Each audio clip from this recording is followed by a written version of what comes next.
Novel Perjalanan Sang Milioner. Bab 81. Hawertzia juga terlihat sedang menunggu jawabannya. Novaji adalah representatif Dewan Perdagangan yang dia tetapkan secara pribadi. Jika memang ada masalah dalam permasalahan pengecekan aset, maka dia harus bertanggung jawab. Walaupun Dewan Perdagangan adalah organisasi sipil, di mana tidak ada pertanggungjawaban pidana, namun hal ini tentu saja cukup memperkeruh reputasinya. Hati Novaji berdebar semakin kencang. Dia tahu jelas bahwa ini adalah rintangan pertama yang dia hadapi setelah bergabung dengan Dewan Perdagangan. Jika dia tidak bisa melewatkan cobaan yang satu ini, semua kerja kerasnya yang sebelumnya, termasuk proposal strategi pengembangan yang sudah dia hasilkan setelah menahan tidurnya selama bermalam-malam akan sia-sia begitu saja.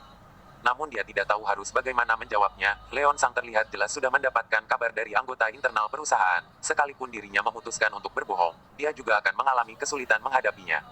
Namun, jika dia tidak berbohong, maka akhirnya sudah ditentukan. Ketika melihat Novaji yang terus terdiam, ekspresi Hawertzia pun menegang. Pada saat yang bersamaan juga merasa sedikit kecewa. Alasan utamanya menetapkan Novaji sebagai representatif Dewan Perdagangan adalah karena Robert Wu yang memberikan saran kepadanya. Dalam waktu belasan hingga 20 tahun ke depan, keluarga inti Ji mungkin saja digantikan oleh keluarga cabang dan Novaji adalah salah satu orang yang paling berbakat di dalam keluarga cabang. Namun kenyataannya kini membuktikan bahwa dia sudah salah menilai. Mungkin akan ada suatu hari di mana keluarga inti akan digantikan oleh keluarga cabang, namun Novaji bukanlah orang yang dia harapkan. Ruangan pertemuan itu dipenuhi oleh suara diskusi para bos besar perusahaan yang datang dari berbagai tempat di seluruh penjuru provinsi. Mereka awalnya sudah merasa sedikit ragu terhadap GM wanita yang cantik ini, kini pun merasa lebih lagi. Banyak sekali orang yang bahkan melirik ke arah Hawertzia. Mereka benar-benar meragukan apakah wakil ketua ini mempunyai hubungan yang misterius dengan wanita ini atau tidak. GMG, mengapa kamu terdiam? Benar, diam itu adalah emas, namun diam juga berarti tidak mengelak. Menurutmu, penjelasan mana yang seharusnya kita terima? Tanya Leon Sang sambil tertawa. Novaji mengepal erat tangannya. Dia tahu jelas bahwa dia pasti akan sangat sulit melewati rintangan ini jika dia terus terdiam. Dia membuka mulutnya. Pada saat baru saja ingin mencari alasan, sebuah bayangan tiba-tiba muncul di sisinya. Aroma yang sangat akrab itu membuatnya memalingkan kepalanya, lalu melihat tubuh Robert Wu yang sangat tegak itu. Pada saat itulah detakan jantung Novaji menenak. Tubuh Robert Wu menebarkan aroma yang menenangkannya, seakan-akan tidak ada satupun hal yang dapat menghalanginya. Apa yang CEO Sang katakan itu memang benar, aset serta bisnis utama perusahaan cabang keluarga Ji memang ditarik oleh perusahaan pusat 1 tahun yang lalu, ucap Robert Wu. Novaji tercengang, Hawertzia juga ikut terkejut. Mereka mengira bahwa Robert Wu mungkin akan memikirkan cara untuk berdebat atau menyembunyikannya, siapa yang menyangka bahwa dia akan mengakuinya. Novaji pun tiba-tiba ingin berbicara, namun mencoba untuk menekan desakan dalam hatinya itu. Karena dia tahu bahwa Robert Wu bukannya sembarangan mengakui hal ini. Tidak peduli apapun yang dia katakan ataupun lakukan, semua itu tetap saja tidak mungkin lebih baik dibandingkan dengannya. Mengapa dia tidak berdiam dan melihatnya bagaimana membalikkan keadaannya saja? Betul sekali. Menurut Novaji, Robert Wu adalah kata lain dari keajaiban.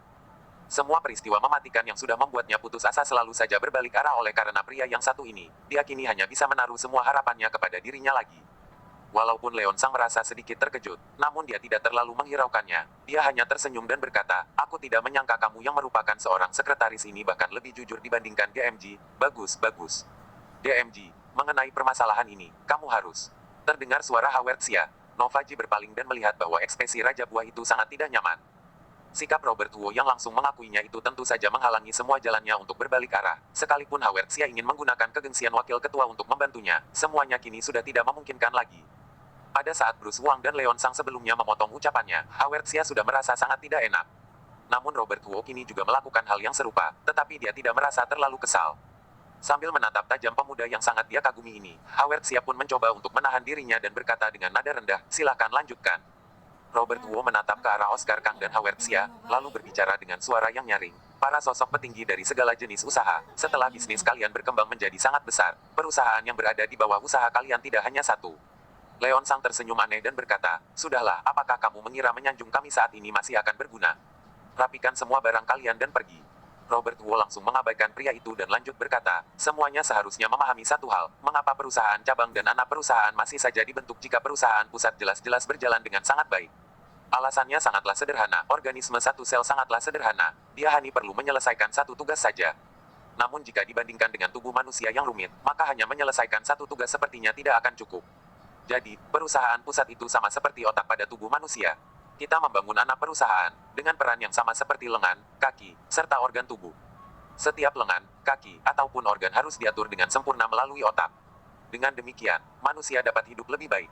Jadi, banyak sekali orang yang akan berlari untuk melatih otot kaki, ada orang yang mungkin akan menekan diri untuk melatih otot bisepsnya.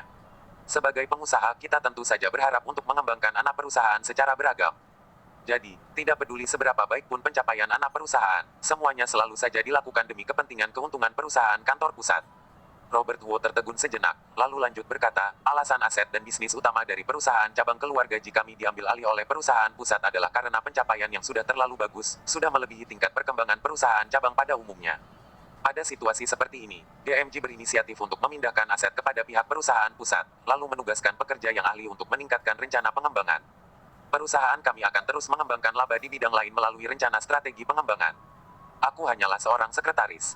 Aku mungkin tidak terlalu paham terhadap urusan para petinggi perusahaan, namun aku ingin bertanya, apakah mungkin pemindahan keuntungan dari perusahaan cabang ke perusahaan pusat itu adalah bentuk pembuktian bahwa perusahaan cabang masih kurang hebat?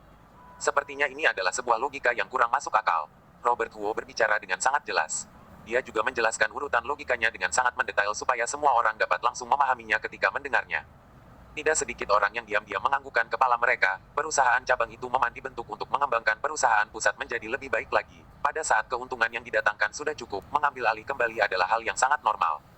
Di antara semua orang yang hadir, bukannya tidak ada orang yang tidak pernah melakukan hal yang serupa sebelumnya. Tatapan Howard Xia langsung bergemilang ketika mendengarnya. Pada saat dia hendak berbicara, Leon Sang langsung membanting meja dan beranjak berdiri, lalu berkata, omong kosong. Aset kalian jelas-jelas dipindahkan. Hal ini mengakibatkan kemunduran dari kekuatan kalian, namun kalian masih saja bersikeras berkata bahwa semua ini adalah hasil koordinasi untuk pengembangan kantor pusat. Robert Wu akhirnya menatap ke arah Leon Sang, nada bicaranya tetap terdengar tenang. Dia kemudian berkata, CEO Sang, aku benar-benar sangat menghormatimu, namun aku ingin mengajukan sebuah pertanyaan. Perusahaan cabang keluarga Ji ini bukanlah sebuah perusahaan terbuka, kita bahkan tidak perlu mengumumkan laporan tahunan ataupun triwulanan kepada pihak publik.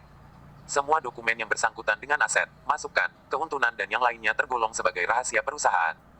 Jika kamu memang sangat memahami isi dari dokumen-dokumen ini, bukankah kamu sudah melanggar hukum yang bersangkutan dengan bisnis? Jika dibicarakan lebih tegas lagi, bukankah ini sudah menyinggung pelanggaran hukum bisnis? Di bawah masyarakat yang dikuasai hukum, semua orang tentu saja semakin menghormati hukum seiring dengan berjalannya waktu. Leon Sang berani tidak menghargai Howard Xia, namun tidak berani menanggung kesalahannya sendiri. Dia hanya berbicara dengan penuh rasa kesal. Bagaimana aku mungkin melakukan pelanggaran hukum bisnis? Jangan sembarangan berbicara. Kalau begitu, bagaimana kamu bisa memastikan bahwa aku sembarangan berbicara? Apakah kamu hanya akan bergantung kepada semua yang temanmu ucapkan itu? Kalau begitu, apakah kamu bisa mengundang temanmu untuk menghadap kepadaku? Tanya Robert Wu. Kamu, dia. Leon Sang tertegun. Bagaimana dia mungkin bisa mengundang orang yang menyampaikan rahasia ini kepadanya? Bukankah hal itu hanya akan menyinggungnya saja? Robert Wu tersenyum dan berkata, jika tidak bisa menghadap, ucapan dari mulutmu itu sudah membuat orang lain merasa yakin bahwa kekuatan perusahaan cabang keluarga Ji mengalami kemunduran. Kalau begitu, apakah kami boleh meminta Departemen Hukum perusahaan kami untuk menggugatmu atas pencemaran nama baik? Karena sikapmu ini mungkin saja mengakibatkan perusahaan cabang keluarga Ji mengalami kehilangan sumber daya dari Dewan Perdagangan, bahkan mengakibatkan kerugian terhadap perusahaan yang tidak dapat diukur jumlahnya. Berdasarkan hukum kriminal nomor 221 dan nomor 223, ketika gugatan ini dimenangkan, kamu mungkin sekali akan dijatuhkan hukuman penjara selama maksimal 2 tahun dan atau denda tunai. Tentu saja, jika ada orang yang ingin mempercayai ucapan CEO Sang dan bersedia menanggung risikonya bersama-sama, maka tidak ada yang akan melarang. Bab 82. Ekspresi Leon Sang terlihat sangat tidak nyaman. Dia tidak terlalu paham terhadap hukum bisnis, jadi dia juga tidak tahu apakah semua yang Robert Wu katakan itu sungguhan atau tidak. Namun ekspresi pria yang satu ini tidak terlihat seperti sedang menakutinya. Mengenai apakah pencemaran nama baik dapat digugat atau tidak, bagaimana dia mungkin paham? Banyak orang yang sebelumnya berpikir untuk meramaikan suasananya bersama dengan Leon Sang kini pun mulai bersikap jujur. Berdasarkan sikap Leon Sang ini, terlihat jelas bahwa identitas orang yang menyampaikan rahasia itu tidaklah biasa, hingga tidak bisa memunculkan diri untuk memberikan bukti baginya. Juga tidak bisa menenangkan suasananya untuknya. Bukankah orang yang masih ingin berpihak padanya saat ini hanya akan mencari masalah sendiri? Suasana menjadi hening, hanya suara Robert Wu yang masih saja terdengar nyaring. Jika CEO Sang tidak merasa keberatan, apakah aku bisa menganggap semua ini murni sebagai sebuah kesalahpahaman saja? Perusahaan cabang keluarga Ji mempunyai kekuatan yang sangat hebat, juga merupakan sebuah perusahaan yang sangat menakjubkan. Pemindahan aset itu tidak mendatangkan kerugian apapun bagi kami. Sebaliknya dapat membuat kami bersikap lebih serius, lebih bersemangat untuk mengembangkan bisnis dalam bidang lainnya. Ini juga merupakan perencanaan strategi pengembangan yang sudah disusun oleh GMG selama beberapa hari ini. Ada beberapa hal yang juga terkait dengan rahasia perusahaan. Namun sebelumnya sudah dikatakan bahwa Dewan Perdagangan adalah nama lain dari persatuan. Karena kita semua saling menjaga kepentingan masing-masing, maka silakan perhatikan prospek kami ke depannya. Tidak ada yang salah. Sambil berbicara, Robert Wu menyerahkan dokumen yang sudah dia persiapkan dalam tasnya itu kepada para GM dan dirut yang hadir. Ketika melihat Robert Wu membagikan dokumennya, lalu melihat suasana hening di dalam ruang pertemuan, tatapan Novaji pun terlihat bergemilang. Permasalahan yang bahkan membuatnya kehabisan kata-kata ini langsung diubah olehnya dengan semudah ini. Apakah ini adalah sebuah hal yang dapat dilakukan oleh seorang manusia? Pada saat melewati Leon Sang, Robert Wu langsung melewatinya dengan sikap sangat natural. Semua orang mempunyai dokumen, sedangkan dia tidak. Leon Sang pun merasa marah hingga seluruh tubuhnya bergemetar. Pada saat menyalurkan dokumennya kepada Howard Xia, Raja Buah yang sudah sangat terkenal ini pun memujinya dan berkata, kamu menjelaskannya dengan sangat baik. Keadaan seperti ini tidak perlu terlalu dilebih-lebihkan, lagi pula semua orang juga tidak sepenuhnya tahu jelas apakah semua yang Robert Wu katakan itu benar atau tidak. Jika memang dicek dengan mendetail tidak ada yang menjamin tidak ada hal mencurigakan yang akan kedapatan. Namun Robert Wu mengalihkan topik pembicaraannya ke permasalahan hukum, tidak ada orang yang berani mengajukan dirinya untuk bergerak maju dengan semudah itu. Jadi, ikuti saja alurnya dan berhentilah sebelum melangkah terlalu jauh. Terima kasih, Wakil Ketua Xia, ucap Robert Wu sambil tersenyum. Setelah memberikan dokumennya kepada Oscar Kang, Robert Wu kemudian kembali duduk ke kursinya setelah menganggukkan kepalanya kepada dua orang yang paling bergengsi di dalam Dewan Perdagangan. Howard Xia membuka dokumennya sambil berbisik kepada Oscar Kang, bagaimana menurutmu? Oscar Kang tertawa dan berkata, orang dan dokumennya ini sangat menarik, pantas saja kamu bisa merasa setertarik itu terhadap dirinya sebelumnya. Ucapan Oscar King ini tentu saja menunjukkan bahwa dia sudah mempercayai keputusan Howard Xia. Pemuda yang bernama Sound Lee ini memang adalah seorang pemuda yang berbakat. Howard Xia tersenyum dan tidak berbicara lebih lagi, namun rasa bangga yang tertutur pada wajahnya terlihat sangat jelas. Berhasil menemukan orang berbakat seperti Robert Wu ini menunjukkan bahwa kemampuan penilaiannya ini bersifat sangat unik, jadi dia tentu saja merasa sangat senang. Pada saat ini, Novaji berpaling dan melirik Robert Wu sejenak. Dia tidak memujinya dan hanya menganggukkan kepalanya untuk menunjukkan rasa kagumnya. Robert Wu juga tersenyum kepadanya, lalu mengacungkan jempolnya.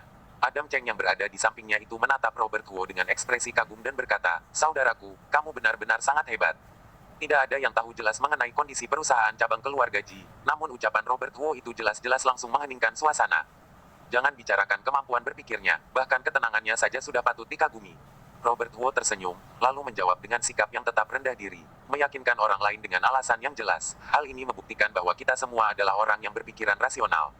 Adam Cheng merasa senang mendengarnya. Di tengah dunia bisnis ini tidak ada alasan yang masuk akal. Semuanya hanya bergantung kepada siapa yang memiliki kemampuan lebih besar, atau aset yang lebih banyak, ataupun siapa yang lebih hebat. Jika ada yang mampu menggunakan bahasanya dalam berbicara untuk meyakini orang lain, maka dia pasti akan sukses ke depannya. Karena bahasa adalah dasar yang paling mendasar dalam dunia bisnis, yang juga merupakan senjata dengan kekuatan yang paling rendah. Tidak lama kemudian, orang-orang mulai membuka dokumennya dan tidak sedikit dari mereka diam-diam menganggukkan kepala mereka sendiri. Dokumen ini tidak menjelaskan rencana strategi perusahaan cabang keluarga Ji secara terlalu mendetail, namun semuanya sudah dijelaskan secara garis besar. Jika diubah sedikit lagi, dokumen ini bahkan langsung dapat dijadikan sebagai laporan investasi. Beberapa rencana yang diungkit di dalamnya membuat banyak dari mereka merasa sangat tertarik. Jika perusahaan cabang keluarga Ji dapat melaksanakan semua hal dalam rencana mereka ini dengan baik, prospek mereka ini benar-benar sangat baik. Laporan yang sangat menakjubkan ini membuat mereka yang awalnya memiliki niat baik ataupun bersikap netral terhadap perusahaan cabang keluarga Ji itu kini mulai meyakini bahwa ucapan yang baru saja Robert Wu tuturkan itu adalah sungguhan. Sedangkan setelah tidak tahu mendengar omong kosong dari siapa, Leon Sang pun berlari keluar untuk mengkritiknya di depan hadapan umum. Howard Xia juga sudah selesai membaca dokumennya. Dia menganggukkan kepalanya kepada Novaji, lalu melihat ke arah sekeliling dan berkata, aku sendiri merasa bahwa prospek dari perusahaan cabang keluarga Ji ini sangat bagus. Semua ini sudah sepenuhnya membuktikan kemampuan GMG. Hal yang baru saja terjadi tadi adalah sebuah kesalahpahaman, maka kita juga tidak akan membahasnya terlebih dahulu untuk sementara waktu. Kita tetap akan mengikuti peraturan lama kita. Kita akan menuturkan ucapan selamat kepada anggota yang baru saja bergabung, lalu memberikan sejenis preferensi terhadap dokumennya. Semoga Dewan Perdagangan akan semakin besar dan semakin kuat setelah ditambah dengan anggota yang baru bergabung ke dalam Dewan Perdagangan. Suara tepukan tangan kemudian menyertai ucapannya. Tidak ada orang yang berani mengajukan penolakan mereka. Di bawah saran yang baru saja diberikan oleh Howard Xia, tidak sedikit CEO dari perusahaan yang bersangkutan dengan ruang lingkup bisnis perusahaan cabang keluarga Ji berinisiatif untuk bertukar kontak, berencana untuk menunggu kesempatan yang tepat, lalu mengadakan kerjasama yang mengembangkan kedua perusahaan bersama dengan Novaji. Hal ini membuat Novaji merasa sangat senang. Mengapa Charles Ji sangat mengagungkan posisi sebagai representatif Dewan Perdagangan? Bukankah karena setelah menjadi representatif, dia dapat membangun koneksi dengan perusahaan-perusahaan terdepan ini? Dengan tersedianya sumber daya dari Dewan Perdagangan, perusahaan tentu saja dapat berkembang lebih cepat dan lebih tenang. Lalu orang yang memimpin semua ini tentu saja juga akan mendapatkan pujian yang paling besar. Setelah tekanan dalam hati berkurang, Novaji pun mulai perlahan-lahan kembali bersikap seperti biasa. Dia tidak terlalu tergesa-gesa ataupun terlalu pelan ketika sedang berbicara dengan orang lain, sebaliknya sangat bersemangat. Karena Ada adalah seorang gadis muda yang menawan dan juga memiliki kemampuan bekerja yang sangat kuat, maka dia tentu saja lebih menarik perhatian dari para pemimpin perluasan yang merupakan para pria. Hanya Leon Sang sendiri yang melihat semuanya dengan ekspresi sangat tidak senang, terutama ketika melihat Robert Huo yang berbincang dengan Adam Cheng dan yang lainnya, dia pun merasa sangat kesal hingga menggertakkan giginya. Jika bukan karena sekretaris yang satu ini, Nova Ji kini mungkin saja sudah diusir keluar dari ruang pertemuan. Bagaimana dia mungkin masih mempunyai kesempatan untuk berbincang dengan para CEO? Hal yang membuat Leon Sang merasa lebih kesal lagi adalah tidak hanya para sekretaris yang bersikap ramah terhadap Robert Huo, tetap banyak CEO yang juga berinisiatif untuk bersalaman, lalu berbincang dengan Robert Huo. Penampilan Robert Huo tadi membuat mereka merasa sangat kagum, tidak ada satupun sekretaris yang hadir dapat dibandingkan dengan dirinya. Walaupun mereka merasa kurang nyaman membangun koneksi dengannya di depan hadapan Nova Ji, namun mereka menunjukkan niat baik mereka terlebih dahulu, saling berkenalan dengannya, lalu membangun koneksi ke depannya. Satu persatu kartu nama mulai memenuhi saku Robert Huo. Para sekretaris yang melihatnya bahkan ikut merasa iri dan kesal. Mereka juga tahu bahwa Robert Huo mempunyai kemampuan yang patut dihargai. Penampilannya tadi itu adalah sebuah hal yang tidak satupun dari mereka bisa lakukan. Dapat dikatakan bahwa itu adalah sebuah tindakan yang dapat menjatuhkan gedung ini.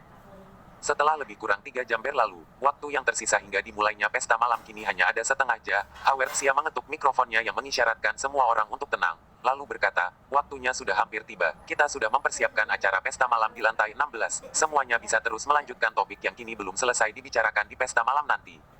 Namun, kalian tidak boleh mencoba untuk menggertak siapapun hanya karena melihat GMG yang muda dan menawan ini.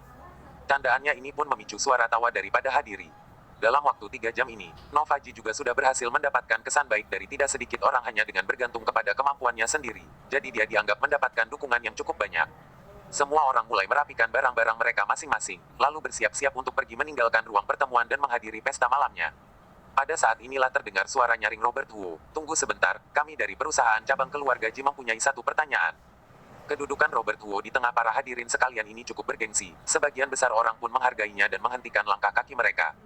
Bahkan Oscar Kang yang sudah beranjak berdiri pun berdiri diam saja. Howard Xia bertanya, Tuan Li, pertanyaan apa yang kalian miliki? CEO Sang sebelumnya sudah berkata bahwa representatif dari Dewan Perdagangan harus mempunyai modal dan kekuatan tertentu. Ini seharusnya bukan suatu hal yang salah, bukan? Tanya Robert Huo. Howard Xia tidak tahu apa yang ingin dia lakukan, mengapa dia tiba-tiba mengungkit mengenai Leon Sang, namun dia tetap saja menganggukkan kepalanya dan berkata, betul, Dewan Perdagangan mempunyai ketentuan sendiri terhadap para anggotanya.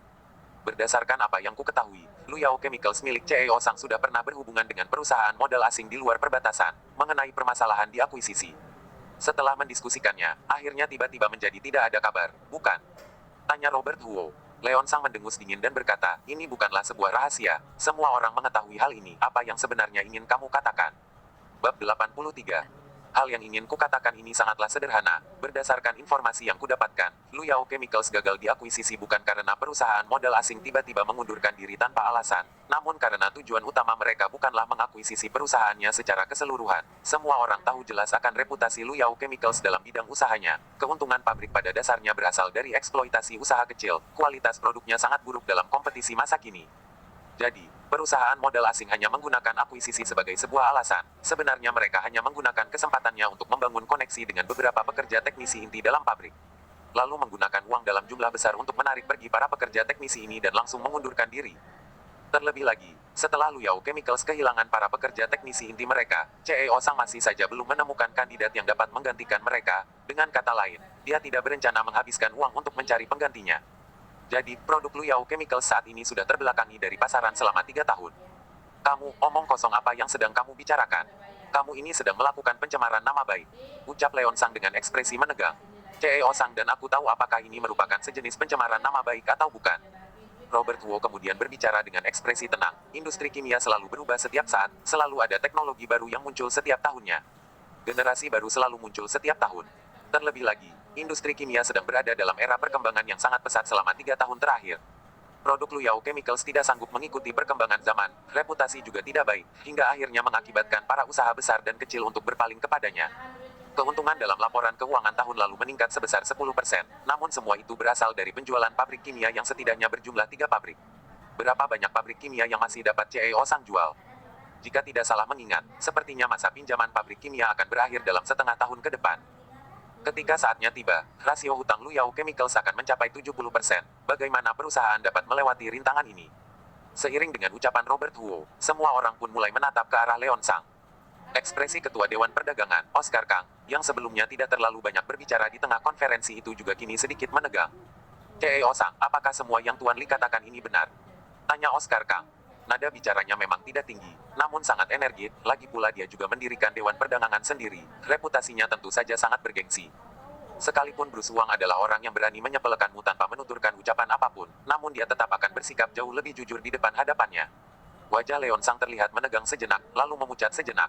Teknisi inti pabrik kimia diam-diam ditarik pergi pada saat proses akuisisi 3 tahun yang lalu berjalan.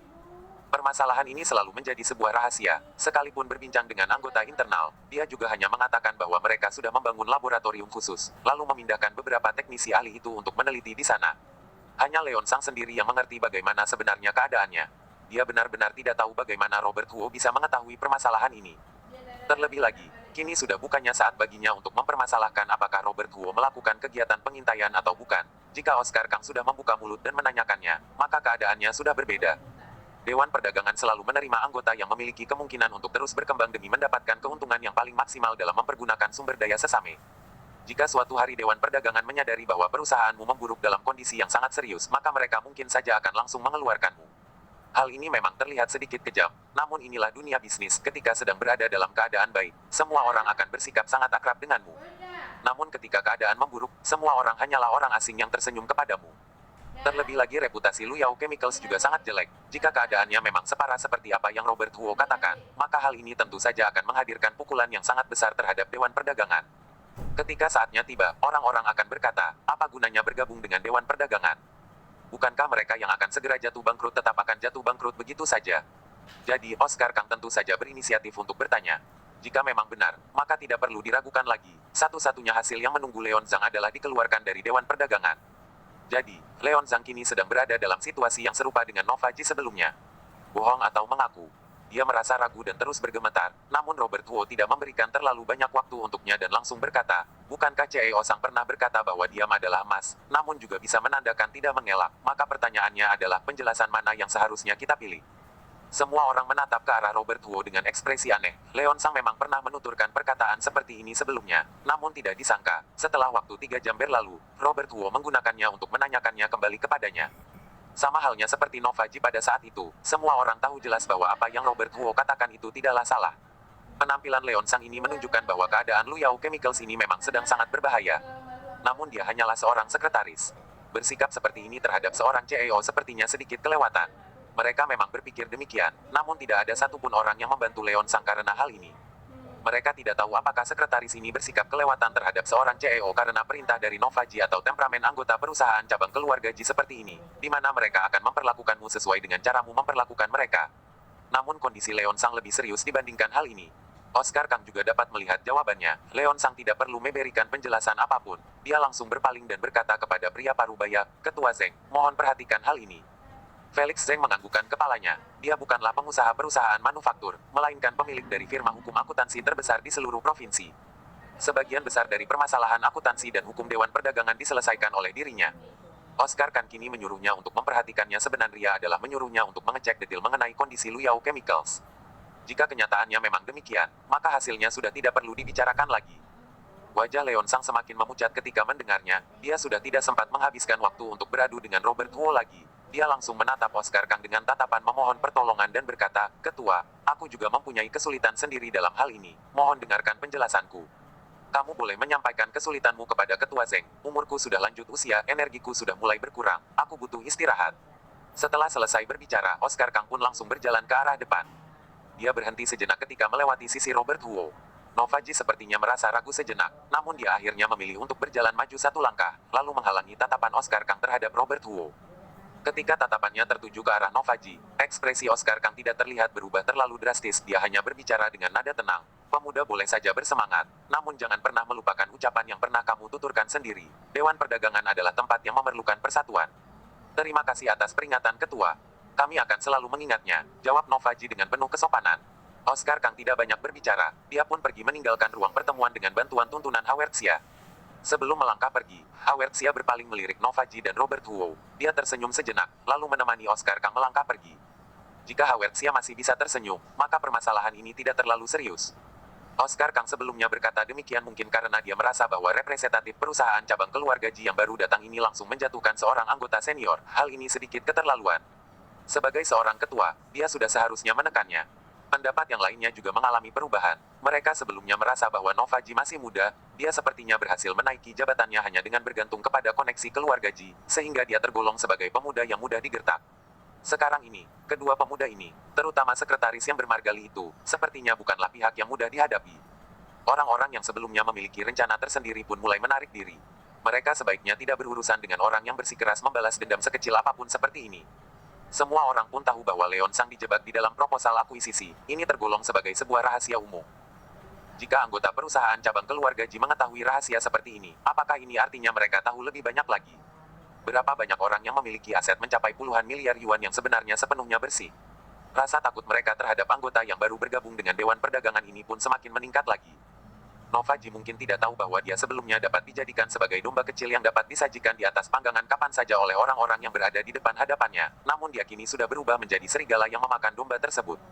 Pada saat ini, Bruce Wang berjalan ke sisi Robert Huo dan berhenti sejenak. Dia kemudian mengulurkan tangannya dan menepuk bahu Robert Huo. Lalu berkata, aku sebelumnya juga sudah sangat tidak senang melihat pria yang satu ini. Ayo minum ketika ada waktu lain kali. Bos besar ini tidak akan mengajak siapapun berkomunikasi dengan semudah itu, terutama orang yang senang mempermainkan perasaan mereka. Robert Huo mampu menjatuhkan Leon Sang dalam waktu 3 jam yang singkat. Hal ini tentu saja menarik perhatian Bruce Wang. Bruce Wang tidak melihat sedikit pun isi dari dokumen perencanaan strategi pengembangan itu. Dia tidak memiliki pendapat apapun terhadap hal itu. Apa hubungannya antara bagaimana caramu menjalankan usahamu denganku? Hal yang menarik perhatiannya adalah, Robert Huo yang sudah disinggung oleh Leon Sang itu tidak hanya tidak menahan diri, namun membalas dendamnya. Temperamen dan sifat seperti ini benar-benar sangat cocok dengannya.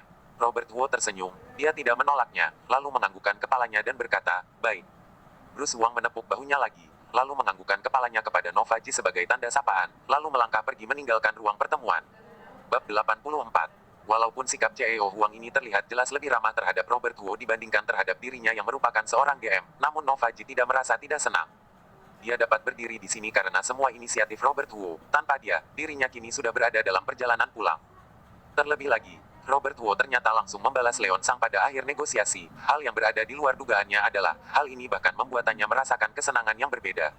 Serangan Leon Sang yang sebelumnya sudah membuat Nova Ji merasa sangat kesal dan takut. Ketika melihat orang itu kini berakhir seperti ini, dia tentu saja merasa senang. Anggota-anggota Dewan Perdagangan terus pergi. Leon Sang juga tidak menetap terlalu lama.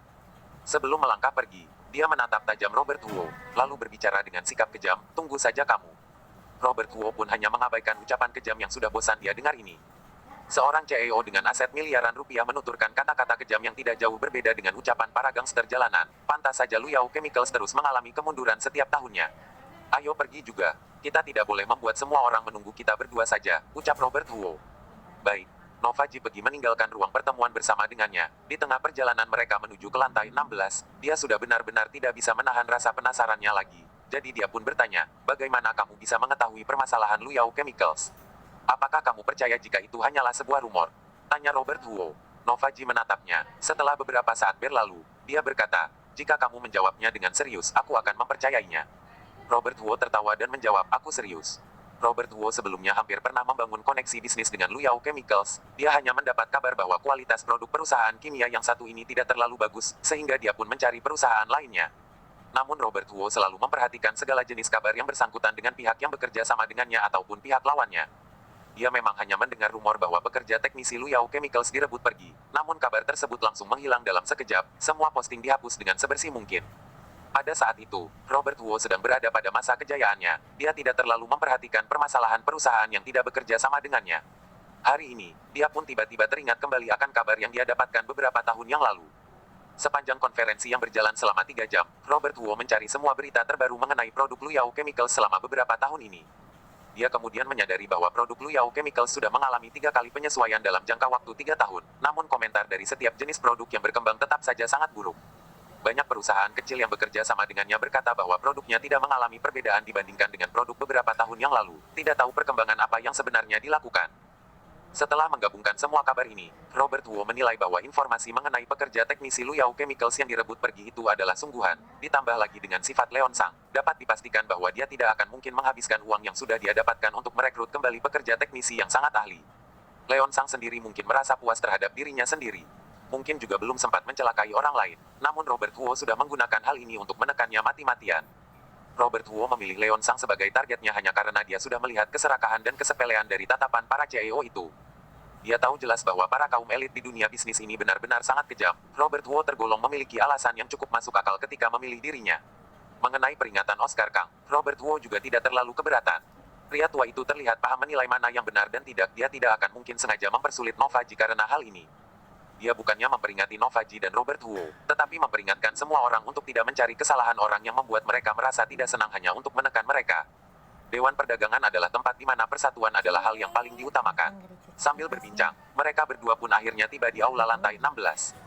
Karena orang yang hadir adalah para sosok hebat, maka peraturannya tentu saja juga sangat tinggi. Bahkan Novaji juga jarang sekali menghadiri acara pesta seperti ini. Mengenai Robert Huo, tingkatan acara seperti ini sepertinya sedikit terlalu rendah untuk seorang tuan muda besar Huo. Semua anggota Dewan Perdagangan berkumpul bersama, makan dan berbincang. Banyak orang yang tidak memiliki urusan lain berinisiatif untuk berbincang dengan Novaji, bahkan tidak sedikit orang datang untuk mengajak Robert Huo bersulang.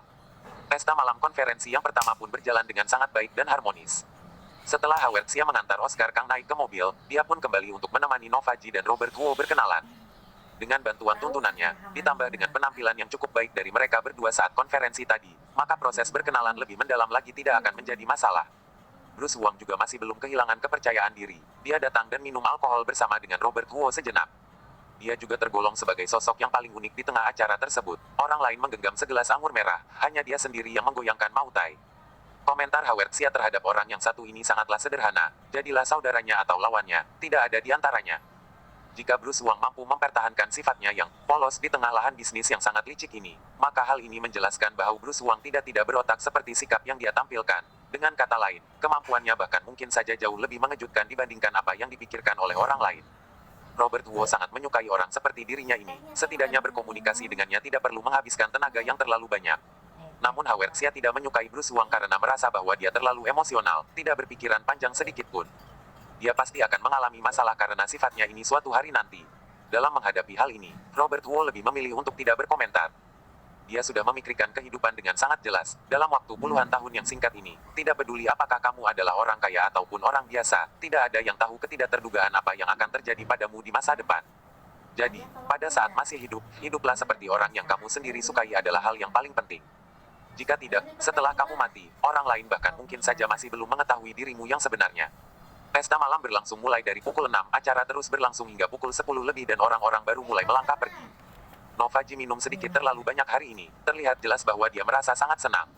Dalam beberapa hari ini, alkohol sepertinya menjadi pelampiasannya setelah segala jenis tekanan menekannya selama beberapa hari ini.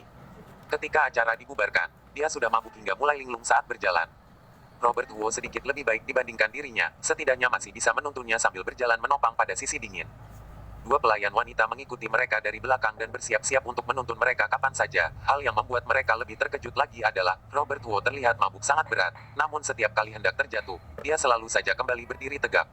Pria ini sepertinya juga tidak mudah jatuh pada saat mabuk.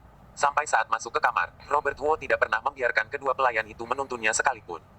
Setelah menutup pintunya, dia menuntun Novaji ke dalam kamar, membantunya melepaskan sepatunya, lalu memasukkannya ke dalam selimutnya. Setelah meminum terlalu banyak alkohol, mulutnya terasa sangat kering, tubuhnya juga merasa seakan-akan hendak terbakar. Robert Huo menuangkan segelas air, meminumnya habis, lalu berjalan linglung kembali ke kamarnya. Untung saja dia masih bisa mempertahankan kesadarannya pada saat mabuk, setidaknya tahu di mana letak kamarnya. Setelah beranjak ke atas tempat tidur, Robert Huo pun langsung tertidur tanpa melepas pakaiannya. Setelah 10 menit berlalu, Novaji yang juga merasa haus berjalan keluar dari kamarnya, tidak tahu berapa barang yang sudah dia tabrak hingga akhirnya menemukan gelas. Setelah meminum segelas air, dia pun kembali ke kamar dengan keadaan yang terlihat seakan-akan bisa terjatuh kapan saja. Karena sudah terlalu mabuk, dia benar-benar tidak bisa membedakan kamarnya, juga tidak mempunyai kekuatan untuk mempertimbangkan hal ini lagi. Dia hanya sembarangan mendorong pintunya dan masuk. Sebelum naik ke atas tempat tidur, dia bahkan sembarangan melepas pakaiannya dan masuk ke dalam selimut karena merasa tubuhnya terlalu panas. Robert Huo yang berada dalam selimut yang sama dengannya itu secara samar menyadari sepertinya ada orang yang sedang berada di sampingnya. Namun dia kini tidak menyadarinya dengan jelas, dia bahkan mengira bahwa dirinya sedang di rumah sehingga tidak menghiraukannya lagi. Dengan demikianlah, mereka berdua tidur di atas satu tempat tidur yang sama karena kebetulan. Keesokan pagi harinya, Robert Huo terbangun dengan kepala yang masih terasa sedikit pusing. Walaupun kadar alkohol anggur merah tidak setinggi rum putih, namun efek sampingnya cukup kuat. Ditambah dengan Bruce Wang yang kemudian datang dan mengajaknya untuk meminum 2 gelas Mautai, efeknya pun terasa semakin berat. Setelah menepuk wajahnya, Robert Huo membuka selimutnya dan berencana untuk menggerakkan tubuh, lalu menyikat giginya dan mencuci wajahnya. Namun, ketika selimut dibuka, dia melihat sebuah kaki panjang yang berkulit putih cerah. Dia tercengang sejenak, melihat ke arah atas kakinya, lalu melihat rambut di atas bantal. Novaji tidur pada sisinya sehingga wajahnya tidak terlihat, namun aroma yang memenuhi selimut itu sudah cukup untuk membuktikan bahwa itu adalah seorang wanita. Setelah mengucap matanya, Robert Huo pun berdiri tercengang cukup lama. Pada saat tidur kemarin, dia tahu jelas bahwa dia sedang tidur sendirian, mengapa kini bertambah satu orang. Dia perlahan berjalan ke sisi lainnya, setelah melihat wajah Novaji, Robert Huo pun tiba-tiba merasa merinding. Sejak kapan wanita ini masuk? Untung saja pakaian yang dia kenakan masih tergolong lengkap, selain dari jaket yang sudah terlepas tidak tahu sejak kapan di atas tempat tidurnya, semuanya masih berada dalam keadaan yang baik. Hal ini membuktikan bahwa tidak ada yang terjadi di antara mereka berdua. Setelah menghela nafas lega dalam hati, Robert Huo perlahan berjalan ke sisi pintu dan bersiap-siap untuk membuka pintu, lalu pergi. Tidak tahu apakah karena suara benturan sandal terhadap permukaan lantai membangunkan Novaji, atau dia memang sudah terbangun sejak awal, namun pada saat Robert Huo baru saja menyentuh daun pintu, Novaji langsung membuka matanya. Secara samar, dia melihat sebuah bayangan tubuh yang sedang bergoyang, rasa waspada yang muncul dalam hatinya pun langsung membuatnya terbangun dalam sekejap. Setelah langsung terduduk, Novaji langsung berteriak, "Siapa?" Robert Huo juga ikut terkejut. Dia berpaling lalu melihat Novaji yang hanya mengenakan pakaian dalam sedang duduk di sana. Dia sepertinya masih belum menyadari kondisinya sendiri. Setelah melihat jelas wajah Robert Huo, Novaji tercengang sejenak, ekspresi wajahnya kemudian menegang, lalu berkata, "Sejak kapan kamu masuk? Apa yang ingin kamu lakukan?" Robert Huo tersenyum kusut, dia yang ingin bertanya sejak kapan kamu masuk. Namun terlihat jelas bahwa ini bukanlah saat yang tepat untuk membahas semua ini. Robert Huo langsung berpaling dan berkata, "Kenakan pakaianmu terlebih dahulu." Novaji tercengang, lalu menunduk dan melirik dirinya. Setelah beberapa detik berlalu, dia pun langsung berteriak tajam. Bab 85. Setelah 10 menit berlalu, Novaji yang sudah berpakaian rapi duduk di sofa, lalu berbicara dengan ekspresi dingin. "Jadi maksudmu adalah tidak tahu kapan aku memasuki kamarmu, tidur di tempat tidurmu, lalu aku kini harus meminta maaf kepadamu. Maaf, apakah aku yang sudah menganggap dirimu gampangan?" Orang bodoh sekalipun dapat mendengar nada bicara Novaji yang kesal. Robert Huo hanya tersenyum sinis dan berkata, "Bukan seperti itu, aku hanya ingin menjelaskan permasalahannya saja." Novaji menatapnya tajam. Setelah beberapa saat dia pun tersenyum dan berkata, "Dalam melakukan perjalanan bisnis tidak dapat dipungkiri bahwa kesalahan dapat terjadi kapan saja, tidak ada yang perlu dijelaskan kepadaku. Namun, jika Natalie tahu tempat tidur itu ditiduri oleh 2 orang pada saat yang bersamaan, kamu mungkin harus berpikir sejenak bagaimana cara menjelaskannya." Robert Huo langsung tercengang mendengarnya, namun tidak segugup seperti apa yang sudah Novaji pikirkan.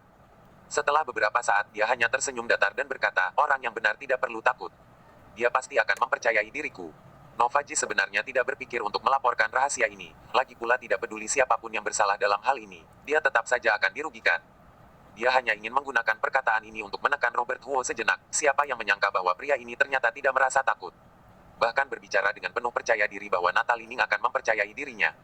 Jika dipikirkan dengan lebih mendetail lagi, berdasarkan sikap Natalie Ning terhadap Robert Huo saat ini, sepertinya tidak akan meragukan apapun terhadap dirinya. Ketika teringat akan hal ini, Novaji pun merasa semakin tidak nyaman. Sudah jelas-jelas dia dianggap gampangan, namun dia tetap saja menjadi pihak yang dibatasi.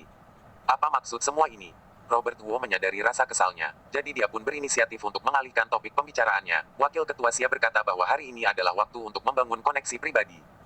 Jika ada orang yang menarik, yang ingin kamu hubungi, atau ada orang yang ingin menghubungimu, 2 hari ini dapat digunakan sebagai waktu untuk bertemu dan berbincang. Aku sudah memilih beberapa orang yang lumayan cocok, lihat saja siapa yang ingin terlebih dahulu kamu temui. Sambil berbicara, Robert Huo pun mendorong laptopnya. Di atasnya tertera jelas kabar mengenai kondisi perusahaan, ruang lingkup usaha, serta informasi aset dari beberapa perusahaan dari anggota Dewan Perdagangan. Dia sudah jelas-jelas jatuh mabuk kemari. Dia juga baru saja terbangun dalam waktu kurang dari 1 jam hari ini. Novaji benar-benar tidak paham kapan pria ini menyelesaikan semua ini. Tentu saja, sebelum berangkat, mengapa urusan yang dapat diselesaikan lebih awal seperti ini harus ditunda sampai sekarang ini? Robert Huo masih saja merasa lebih sesak daripada dirinya. Novaji benar-benar kehabisan kata-kata. Betul, informasi mengenai anggota Dewan Perdagangan dapat dicek di internet. Siapa yang cocok untuk menjadi rekan kerja sama perusahaan cabang keluarga Ji, siapa yang tidak cocok, semuanya dapat diputuskan sebelum datang. Namun dia selalu ingin terlebih dahulu meninggalkan sebuah kesan yang baik untuk orang-orang ini, lalu mempertimbangkan siapa yang unggul setelahnya. Ketika melihat segala jenis dokumen yang sudah sangat mendetil di laptopnya, rasa emosi dalam Novaji pun sepertinya sudah berkurang setengahnya. Dengan kehadiran asisten seperti Robert Huo ini, dirinya yang merupakan seorang GM benar-benar sangat santai. Dia selalu saja merasa sekalipun dia pergi berlibur selama 1-2 bulan, tetap saja tidak akan ada masalah yang bisa menghalanginya. Selanjutnya tentu saja adalah waktu bekerja. Novaji mengontrol emosinya dengan sangat baik. Kondisinya saat ini tidak terpengaruh oleh karena insiden kecil yang terjadi tadi pagi. Dia bukanlah orang yang berpikiran sempit, sekalipun dia masih belum menikah sampai saat ini. Dia juga tidak akan mati karena hal ini. Bukankah mereka hanya tidur di satu tempat tidur yang sama? Apa yang perlu dipermasalahkan? Jika dinilai dari sudut pandang ilmiah, seluruh orang dunia juga tinggal di bumi. Mereka juga dapat dianggap tidur bersama, bukan? Dengan demikian, perasaan Novaji pun terasa jauh lebih baik. Hal yang membuatnya terkejut adalah, Howard Xia dan Oscar Kang yang merupakan dua orang yang paling bergengsi di Dewan Perdagangan ternyata tidak berada dalam kandidat rekan kerjasama yang sudah dipilih oleh Robert Huo. Sebaliknya, Bruce Wang yang pernah mencoba untuk melawan mereka masuk ke dalam daftar nama. Dalam permasalahan ini, penjelasan Robert Huo adalah perusahaan logistik milik Bruce Wang sangat terkenal di dalam provinsi, walaupun tidak dapat menandingi kelima perusahaan logistik terdepan, namun tergolong dalam 10 perusahaan logistik terdepan. Terutama di dalam provinsi ini, kunjungan lamaannya juga melebihi kunjungan lamaan yang paling banyak dari kelima perusahaan logistik terbesar. Produk kami umumnya selalu dikirimkan dalam jumlah yang sangat besar. Jika kita dapat membangun koneksi dengannya, kita dapat mengurangi pengeluaran dalam bidang logistik dalam jumlah yang sangat besar. Mengenai Wakil Ketua Xia, walaupun hubungan kita memang baik, namun usaha kami tidak mencakup bisnis buah-buahan. Terlebih lagi, jika memang perlu bekerja sama, kita masih bisa pergi menemuinya. Mereka jarang sekali menemukan kesempatan untuk datang ke ibu kota provinsi. Maksud Robert Huo adalah menemui orang-orang yang mempunyai potensi kerjasama yang tinggi, menemui mereka yang umumnya jarang ditemui terlebih dahulu. Mengenai mereka yang mudah ditemui dan memiliki potensi kerjasama yang biasa-biasa saja, mereka bisa mengesampingkannya terlebih dahulu. Cara pikir ini memang tidak salah. Setelah mempertimbangkannya untuk beberapa saat, Novaji pun menetapkan beberapa kandidat. Dalam waktu 2 hari ke depan, mereka terus menemui para anggota Dewan Perdagangan mulai dari pukul 7 pagi hingga pukul 10 malam. Beberapa yang memang mengagumi mereka bersikap sangat bersegan, ada juga beberapa yang langsung mengabaikan mereka karena berbagai jenis alasan. 2 hari kemudian, di bandar udara, Novaji bersalaman dengan Howard Xia di pintu keberangkatan dan berkata, "Terima kasih, Wakil Ketua Xia. Setelah datang ke ibu kota provinsi, aku menyadari bahwa masih ada banyak orang yang jauh lebih hebat di dunia luar. Ini benar-benar sangat membuka pikiranku." Howard Xia kemudian tertawa terbahak-bahak dan berkata, "Ini bukanlah apa-apa, kamu harus memandang sedikit lebih jauh. Dewan Perdagangan Provinsi hanyalah sebuah titik kecil di dalam ruang lingkup nasional. Ketika tiba suatu hari di mana kamu sudah mencapai keluar provinsi, atau bahkan keluar negeri, kamu akan menyadari bahwa dunia ini benar-benar sangat besar. Terima kasih atas tuntunan Wakil Ketua Xia, aku akan selalu mengingatnya," ucap Novaji. Howard Xia tersenyum dan menambahkan beberapa kalimat, lalu berpaling ke arah Robert Huo. Jika dibandingkan dengan saat berbincang bersama Novaji, Howard Xia terlihat jauh lebih santai saat berbincang dengan Robert Huo. Dia menepuk lengan Robert Huo dan berkata, "Kamu ini hebat juga, kamu berhasil menonjolkan reputasimu dalam kedatanganmu kali ini. Beberapa orang berkata kepadaku apakah aku bisa memikirkan cara untuk menarikmu keluar dari perusahaan cabang keluarga Ji. Mereka semua mengajukan biaya yang bahkan membuat hatiku merasa goyah. Bahkan Ketua Kang saja sudah beberapa kali memujimu. Para pemuda pasti akan melampaui kami yang tua suatu saat nanti." Ketua Kang yang sudah terlalu meninggikanku, aku juga hanya kebetulan saja. Robert Huo bersikap merendah. "Sudahlah, kamu terlihat sangat anggun, namun kamu sebenarnya mengetahui banyak hal. Leon Sang benar-benar kehabisan kata-kata oleh karenamu, sepertinya dia tidak menyangka bahwa dia akan diungkapkan oleh seorang sosok setingkat sekretaris." Howard Xia merasa sangat puas dan berkata, "Jika dibahas kembali, sikapmu itu benar-benar mirip sekali dengan sikap seorang pemuda yang pernah kutemui beberapa tahun yang lalu. Dia masih jauh lebih muda dibandingkan dirimu, namun dia bersikap setegas dirimu. Karakteristik kalian dalam bertindak sangat mirip, selalu saja membuatku memiliki sebuah perasaan yang salah, seakan-akan kembali ke masa-masa beberapa tahun yang lalu." "Oh, siapa yang sanggup menyanjung Wakil Ketua Xia hingga seperti itu?" tanya Novaji dengan rasa penasaran. "Jika aku mengucapkan namanya, kalian pasti pernah mendengarnya, Robert Huo yang merupakan harapan dari keluarga Huo." Howard Xia terlihat kembali mengenangnya dan berkata, "Pada awalnya, aku pernah bertemu beberapa kali dengannya, walaupun tidak banyak bekerja sama, namun caranya berbicara dan bersikap, serta pengetahuannya itu benar-benar tak tertandingi. Kalian harus tahu, dia baru saja berumur 20 tahun saat itu. Namun dia terlihat seakan-akan sudah terlatih di dalam dunia bisnis selama puluhan tahun. Monster seperti ini hanya muncul sekali dalam ratusan tahun. Dengan keberadaan orang seperti itu di dalam keluarga Huo, tidak heran mereka langsung menjadi ketiga keluarga terdepan tingkat nasional dalam waktu 20 tahun. Namun sayang sekali usahaku tidak bersangkutan dengannya. Sehingga aku masih jarang sekali bertemu dengannya. Saun, kamu juga tergolong sebagai orang berbakat yang terlambat biasa, karena kamu baru mulai melangkah pada umur 30 tahun.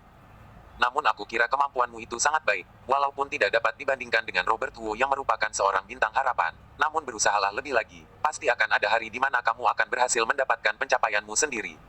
Sambil menatap ekspresi Howard Xia yang menghela nafasnya dengan emosional, Robert Huo pun ikut merasa simpatis. Howard Xia sangat mengagumi dirinya, dia juga merasa demikian terhadap Raja Buah. Keduanya saling mengagumi sesama, jika bukan karena Robert Huo yang sudah hampir mengalami bahaya dan diperintahkan kembali ke keluarga besar hingga harus bekerja terus-menerus setiap harinya, mereka berdua mungkin saja sudah menjadi teman baik sejak awal. Namun Robert Huo tidak menyangka bahwa Raja Buah ini ternyata mengingatnya, sebaliknya dia merasa dia sudah mengabaikannya, bahkan melupakannya. Jika bukan karena pertemuannya dengan Howard Xia di perusahaan cabang keluarga Ji sebelumnya, Robert Huo bahkan hampir saja lupa bahwa dia sudah pernah berbincang dengan orang seperti ini sebelumnya. Ketika teringat akan hal ini, dia pun merasa sedikit bersalah, lalu berkata, apakah Wakil Ketua Xia bermaksud untuk mengatakan bahwa kamu mungkin tidak mempunyai kesempatan untuk bertemu dengan bintang harapan itu, namun kita berdua dapat terus bertemanan hingga akhir. Jika tidak keberatan, aku bisa memanggilmu sebagai Kaksia ke depannya. Howard Xia tertawa terbahak-bahak dengan penuh rasa senang. Dia bahkan terus menepuk bahu Robert Huo, lalu berkata, bagaimana aku mungkin merasa keberatan, aku benar-benar merasa sangat senang mempunyai saudara sepertimu. Kalau begitu, mari kita tetapkan seperti ini, kita akan menyapa sesama sebagai saudara. Aku tidak akan berbasa-basi mengenai kearaban saudara lagi. Mulai hari ini, jika adikku memerlukan bantuan, silakan telepon aku. Aku akan langsung membantu dalam hal-hal yang bisa kubantu, akan bersikeras kuusahakan jika tidak bisa kubantu. Bab 86. Jika bukan masalah yang sulit, aku juga tidak akan menelepon kakak. Tapi aku juga percaya bahwa suatu saat kakak akan bangga memiliki adik sepertiku, kata Robert Huo. Kamu tiba-tiba menjadi sombong, tapi aku sedikit tidak terbiasa dengan hal itu. Howard Xia tertawa dan berkata, tapi begitu juga bagus, anak muda harus sedikit agresif, sama seperti kamu menghancurkan. Hidup itu singkat, untuk apa takut? Keduanya mengobrol dengan santai, hingga sebelum naik ke pesawat, Howard Xia melambaikan tangannya dan berkata, adikku, jika tidak ada kerjaan hubungi kakak, datanglah ke tempat kakak untuk minum bersama. Melihat wajah bahagia Howard Xia, Novaji berkata dengan sedikit iri, Wakil Ketua Xia sangat baik padamu. Betul, jadi aku merasa sangat berhutang padanya. Robert Huo mendesah, kamu berhutang padanya. Apa yang kamu lakukan sehingga bisa berhutang padanya? Novaji bertanya dengan curiga. Bukan apa-apa, aku hanya berpikir bahwa aku terlalu merepotkannya, kata Robert Huo dengan santai. Novaji mengerjit, lalu berkata, tapi penilaian Wakil Ketua Xia terhadapmu sangat tinggi, sehingga dia membandingkanmu dengan harapan keluarga Huo. Robert Huo berpaling untuk melihatnya dan bertanya, kenapa? Apakah menurutmu aku bisa membandingkannya? Tentu saja tidak sebanding. Novaji berkata dengan tenang, aku akui bahwa kemampuanmu luar biasa, bahkan di luar perkiraanku. Tapi orang macam apa Robert Huo itu? Di mata orang-orang, dia adalah dewa bisnis. Dia benar-benar memulai semuanya dari nol, tanpa adanya bantuan dari keluarga, membawa perusahaan keuangan yang hampir bangkrut menjadi peringkat ke-50 besar di negara ini dan ia hanya butuh beberapa tahun. Apakah kamu bisa? Di dunia ini, tidak ada orang lain selain dia yang bisa melakukannya. Robert Huo melihat ekspresi aneh di wajah Novaji. Ia tidak bisa menahan senyumannya dan berkata, kamu tampaknya mengaguminya. Apa yang salah dengan mengaguminya? Merupakan kehormatan bagiku untuk bisa memiliki seorang idola seperti itu.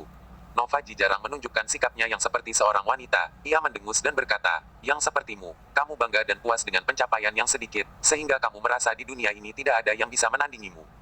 Jika dibandingkan dengan Robert Huo, kamu jauh di belakang. Setelah berbicara seperti itu, dia melangkah ke kabin. Robert Huo yang berada di belakang, tidak tahu harus tertawa atau menangis apakah mereka jauh berbeda.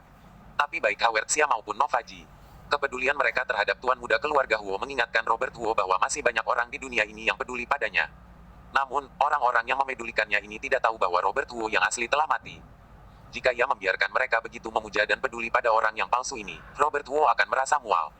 Jadi bagaimanapun juga, dia harus mencegah pembunuh yang terselubung itu berhasil. Untungnya, keluarga Huo telah berkembang pesat di bawah kepemimpinannya dalam beberapa tahun terakhir, asetnya meningkat sangat pesat. Aset sebesar itu tidak bisa langsung diambil oleh siapapun yang menginginkannya. Bahkan dengan bantuan seorang pengganti yang memiliki rupa hampir sama, tetap saja butuh waktu lama untuk mempersiapkannya. Urusan rapat para pedagang telah berakhir, keduanya mendarat di bandara setempat beberapa jam kemudian. Seketika setelah turun dari pesawat, Robert Huo menerima telepon dari Eugene Ning, kakakku yang tercinta, kamu sudah kembali. Baru saja turun dari pesawat, ada apa? Tanya Robert Huo. Aku tidak bisa membicarakannya di telepon. Kamu datang saja ke kantor baru kita bicarakan. Kata Eugene Ning kemudian menutup telepon. Robert Huo sedikit mengernyit dan berpikir sejenak. Berkata pada Novaji, aku tidak bisa menemanimu ke perusahaan. Ada masalah di tempat Eugene, aku akan segera ke sana. Baiklah, kamu pergilah, bagaimanapun saat ini perusahaan tidak ada masalah yang perlu kamu urus. Novaji bertanya lagi, haruskah aku memesan supir untuk mengantarmu dulu? Tidak perlu, aku akan naik taksi. Kata Robert Huo, ia berlari ke pinggir jalan dan menghentikan taksi, ia melaju menuju gedung perkantoran yang disewa oleh Eugene Ning. 25 menit kemudian, Robert Huo mengetuk pintu kantor Eugene Ning. Butuh waktu sekitar setengah menit untuk dirinya membuka pintu. Melihat Robert Huo berdiri di sana, Yu Jinning menariknya dengan wajah sedih sambil berjalan masuk. Dia berkata, akhirnya kamu datang. Jika masih belum datang, aku pasti akan menunggumu dengan sangat panik. Apa yang terjadi? Di mana Daniel Huang? Tidak bisakah dia menyelesaikannya? Tanya Robert Huo. Masalah ini juga tidak bisa dibilang sebuah kejutan. Tapi hanya saja, ketika Yu Jinning berbicara sampai setengah, dia tiba-tiba mendengar beberapa suara. Robert Huo merasa sangat terkejut. Langit-langit penuh dengan keras berwarna-warni. Ada 3 atau 4 orang mendorong-dorongan kue. Ada juga yang bermain terompet dan gong. Tidak tahu mereka membelinya di mana. Suasana sangat ramai seperti sedang merayakan tahun baru. Robert Huo sedikit bingung dengan kelakuan mereka. Ada apa ini? Merayakan water heater Jingyun kita yang laku 100 unit dalam seminggu. Bagaimana, kejutan yang sangat menyenangkan bukan? Yu Jinning tertawa dengan terbahak-bahak. Robert Huo tidak sabar untuk menendang wajahnya. Dia hanya menjual 100 unit seminggu. Tapi hal ini seakan-akan ia telah memenangkan uang 5 juta RMB. Apakah dia tidak merasa malu? Apapun mengenai hal ini, water heater merek lain, jika mereka menjualnya dengan sembarangan, setiap bulan rata-rata penjualan mereka bisa mencapai ratusan unit. Maka, jika yang terkenal, penjualan mereka akan mencapai puluhan ribu unit di setiap tokonya dalam sebulan dan hal itu wajar. Sekarang mereka hanya menjual 100 unit saja sudah mulai merayakan. Nanti jika mereka telah menjualnya lebih dari 1000, apakah mereka akan langsung naik ke surga? Robert Huo tidak berpikir ada yang perlu dirayakan, tetapi Yu Jinning merasa itu perlu. Jika ingin tahu, dia dulu telah berada di pasaran selama beberapa bulan, tapi dia tidak menjual 10 water heater. Kini toko online tersebut baru buka selama seminggu. Tapi Suits menjual 100 unit. Jangankan mereka, bahkan manajer Derry Huang merasa sangat senang. 100 unit terjual dalam seminggu, 400 unit dalam sebulan dan 5.000 unit dalam setahun. 1 unit dijual dengan harga 2.500 RMB, 10 unit 25.000 RMB, dan 5.000 unit 12,5 juta RMB. Pencapaian ini adalah sesuatu yang bahkan tidak pernah terpikirkan Derry Huang sebelumnya. Kalian harus tahu bahwa 2 bulan yang lalu, dia masih mengkhawatirkan jutaan stoknya, rambutnya hampir putih memikirkannya. Tapi sekarang dia diberi kemungkinan menjual lebih dari 10 juta penjualan per tahun. Bagaimana kawanan Huang itu tidak bersemangat? Keuntungan bersih dari 100 water heater itu hanyalah beberapa puluh ribu RMB, tetapi Derry Huang langsung memberikan bonus 100.000 yuan kepada orang-orang itu. Rugi atau tidak, dia tidak berpikir sampai situ. Dia hanya ingin menggunakan uang untuk memberitahu orang-orang ini, selama dia bisa menjual lebih dari 10 juta setahun. Aku akan memberikan kalian uang lebih. Justru karena itulah Yu Jining secara khusus memanggil Robert Huo untuk merayakan hal ini bersama. Semua orang tahu bahwa tidak mudah bagi merek tidak jelas, yang tidak dikenal penjualannya bisa berubah dari 0 penjualan menjadi lebih dari 100 unit dalam seminggu. Dalam proses ini, hampir 90% wirausahawan tersingkirkan. Mereka tidak tersingkir karena tata letak halaman yang dibuat oleh Robert Huo dan efek dari rencana penyebaran yang sangat mengagumkan. Itu artinya nama mereknya masih terlalu kecil. Kalau tidak, pasti tidak akan berhenti hanya karena penjualan sedikit. Dan semua orang percaya bahwa masa depan mereka akan lebih baik. Mereka tidak merasa puas juga tidak berpikir bahwa mereka telah berjasa besar. Mungkin kerja keras mereka ada di sana, tapi yang pasti tidak sebesar Robert Huo. Yu Jinning mengundang orang yang bukan bagian dari perusahaan ini dan tidak ada yang menentangnya. Bahkan Daniel Huang menyatakan persetujuannya. Saat pertama kali bergabung dengan perusahaan ini, dia menegaskan bahwa merek apapun yang muncul yang dapat menjual lebih dari 100 unit dalam sebulan dianggap merek yang cukup baik. Cara Robert Huo dalam hal ini, memungkinkan tujuannya tercapai lebih dari 20 hari. Bagaimana mungkin Daniel Huang tidak menggaguminya? Oleh karena itu, ketika Yu Jinning memaksa Robert Huo untuk memotong potongan kue yang pertama, Daniel Huang berkata dengan tenang, kamu bisa melakukan pekerjaan itu di tahap awal dengan baik, tetapi aku akan melakukan pekerjaan selanjutnya dengan lebih baik daripadamu. Semua orang tahu bahwa Daniel Huang memiliki emosi yang baik. Dalam pengumuman dari Yu Jinning, mereka tahu alasan mengapa Daniel Huang selalu menargetkan Robert Huo. Mereka semua mencibir, tetapi kemampuan pribadi Daniel Huang benar-benar diketahui oleh semua orang, hanya sedikit orang yang mengira dia berbicara besar. Robert Huo tersenyum dan berkata, aku juga yakin kamu dapat melakukan pekerjaanmu dengan baik. Sifatnya yang sangat bersahabat, membuat ekspresi Daniel Huang menjadi lembut. Setelah itu, tidak perlu banyak bicara lagi. Semua orang mulai memakan kue dan mengobrol. Butuh sekitar setengah jam, untuk Robert Huo dapat meninggalkan kantor dan mengatakan ucapan perpisahan pada semua orang. Bagaimanapun, ini bukan perusahaannya, ia di sini hanya untuk membantu Yu Jinning. Tidak apa-apa sesekali ke sini, tapi jika tinggal lama-lama di sini juga tidak baik. Di luar kantor, Robert Huo sedang memikirkan apakah ia akan membeli beberapa bahan makanan sebelum pulang untuk membuat makanan enak untuk istrinya. Saat berpikir, tiba-tiba ada orang yang ingin keluar dari pintu saat dia ingin masuk dari pintu. Sehingga saat keduanya tidak terlalu memperhatikan satu sama lain, tanpa sengaja mereka saling bertabrakan. Terdengar suara orang mendesak, ember dan kain pel di tangan orang tersebut terjatuh. Robert Huo bergegas untuk membantunya. Apakah Anda tidak apa-apa? Aku benar-benar minta maaf, tadi tertabrak. Hei, Nona Gu. Freya Gu menatap kosong ke arah Robert Huo yang mengulurkan tangan untuk membantunya, Tetapi sepertinya ia tidak berharap untuk bertemu dengannya di sini. Pikiran pertama yang muncul dalam benak wanita itu adalah dirinya sedang berpakaian seperti seorang pembersih dan ia merasa sangat memalukan. Bab 87. Tanpa membiarkan Robert Huo membantunya, Freya Gu berdiri sendiri, membungkuk untuk mengambil ember dan pel itu. Ia sambil berkata, "Tuan Li, maaf aku tidak melihatmu berjalan ke arah sini." Meskipun tidak tahu mengapa, tapi Robert Huo dapat dengan jelas merasakan rasa asing yang sengaja diberikan oleh Freya Gu. Setelah merasa sedikit ragu-ragu, Robert Huo bertanya, "Bagaimana sekolahnya Stella sekarang?" "Aku sudah lama tidak melihat anak itu." Dia tidak bertanya di mana Freya Gu tinggal. Dia juga tidak bertanya apa hasil gugatannya, karena semua itu mungkin akan melukai harga diri wanita yang rapuh ini. Freya Gu mengemasi barang-barang tersebut dan menjawab, "Terima kasih, Tuan Li atas perhatianmu. Stella baik-baik saja. Jika tidak ada hal lain lagi, aku harus pergi ke tempat lain untuk mengurusi sesuatu. Aku pergi dulu dan sampai jumpa nanti." Setelah itu, Freya Gu berbalik dan berjalan pergi. Dia berjalan dengan cukup tegas dan bahkan tidak memberi kesempatan kepada Robert Huo untuk menanyakan apakah dia membutuhkan bantuan. Saat itu, Yu Jinming keluar dari kantor dan melihat Robert Huo berdiri di sana. Kemudian ia berkata, "Hei kakak ipar, kamu masih belum pergi. Aku baru saja bertemu dengan ibunya teman Gabi dan berbicara dengannya sebentar." Robert Huo memberi isyarat menunjuk pada Freya Gu dan bertanya, "Apakah kamu pernah melihatnya?" Yu Jinming hanya melirik ke belakang, dan berkata, "Aku sudah pernah melihatnya, wanita cantik yang seperti Sishi yang bekerja paruh waktu itu, jadi dia ibunya teman Gabi." "Seharusnya kamu katakan tadi, wanita cantik seperti Sishi yang bekerja paruh waktu." Robert Huo bertanya dengan sedikit bingung, "Apa maksudmu?" "Dia adalah pekerja paruh waktu, dia sangat cantik, seperti tahu Sishi tapi bernasib buruk."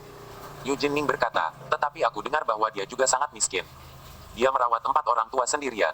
Dia hanya bisa melakukan pekerjaan paruh waktu. Dia sering melakukan pekerjaan cuma setengah dan langsung pergi karena urusan rumah. Jadi meskipun dia cantik, kebanyakan kantor tidak suka menerimanya. Dulu saat perusahaan rumah tangga mengirimkannya untuk melakukan pekerjaan bersih-bersih di sini, aku langsung mengusirnya. Aku merasa sedikit malu sekarang." Melihat tubuh bagian belakang Freya Gu yang masuk ke dalam lift, Robert Huo sedikit menghelakan nafasnya. Sepertinya kehidupan Freya Gu lebih sulit dari apa yang dia perkirakan. 4 orang tua dan 1 anak. Dia bahkan tidak memiliki pekerjaan yang menetap dan tidak mendapatkan pekerjaan paruh waktu yang lancar. Jika bukan karena kecantikannya, aku khawatir dia akan dipecat oleh perusahaan rumah tangga. Dalam pertemuan ini, Freya Gu tidak menunjukkan kelemahannya. Jika dia tidak tahu bahwa wanita itu telah diusir dari rumah, Robert Huo mungkin akan mengira kehidupannya masih sama seperti sebelumnya. Jika dia datang lagi nanti, biarkan dia bekerja, wanita ini memang sangat kasihan, kata Robert Huo. "Jangan khawatir, jika aku tidak menghormatimu, setidaknya aku harus menghormati keponakanku yang lebih tua." Yu Jinming bertanya sambil tersenyum, "Mau pulang? Apakah kamu ingin aku mengantarmu?" "Tidak perlu, toko online baru saja berjalan dengan benar. Saat itu pasti kalian sibuk. Kamu urus saja urusanmu. Aku akan naik taksi untuk pulang," kata Robert Huo. Yu Jinming tidak memaksa untuk mengantarnya pulang. Setelah beberapa percakapan, akhirnya mereka bubar. Ketika Robert Huo meninggalkan gedung perkantoran itu, Freya Gu duduk di sebelah ember pembersih di tangga. Ia meremas-remas kain di tangannya berkali-kali. Dia menundukkan kepalanya dan hatinya merasa sangat kacau.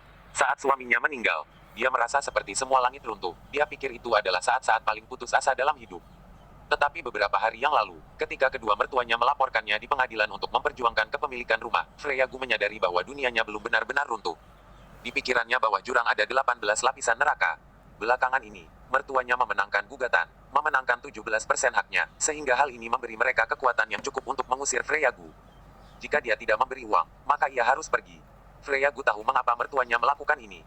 Mereka dihasut oleh adik iparnya dan mengatakan bahwa suaminya telah meninggal. Wanita mana yang tidak akan menikah lagi? Selain itu, dia sangat muda dan cantik, tidak masalah untuknya mempunyai anak lagi. Setelah menikah lagi, apakah orang itu akan mengurus kalian berdua? Meskipun dulu Freya Gu memperlakukannya dengan sangat baik. Saat merawat orang tua, ia melakukan yang terbaik yang dia bisa, tetapi anaknya mati dengan capek. Orang tua itu menjadi sangat panik ketika hal itu terjadi. Mereka terus diberitahu oleh putrinya tentang masalah ini selama beberapa tahun ini, tetap pada akhirnya mereka benar-benar percaya. Alasan mereka bersaing untuk memiliki rumah itu sangat sederhana, hanya untuk memperoleh uang masa tua mereka. Jika suatu hari nanti Freya Gu menikah lagi dan mengabaikan mereka, mereka masih bisa pindah ke panti jompo. Freya Gu bisa memahami alasan ini, tetapi hal ini sangat menghancurkan hatinya.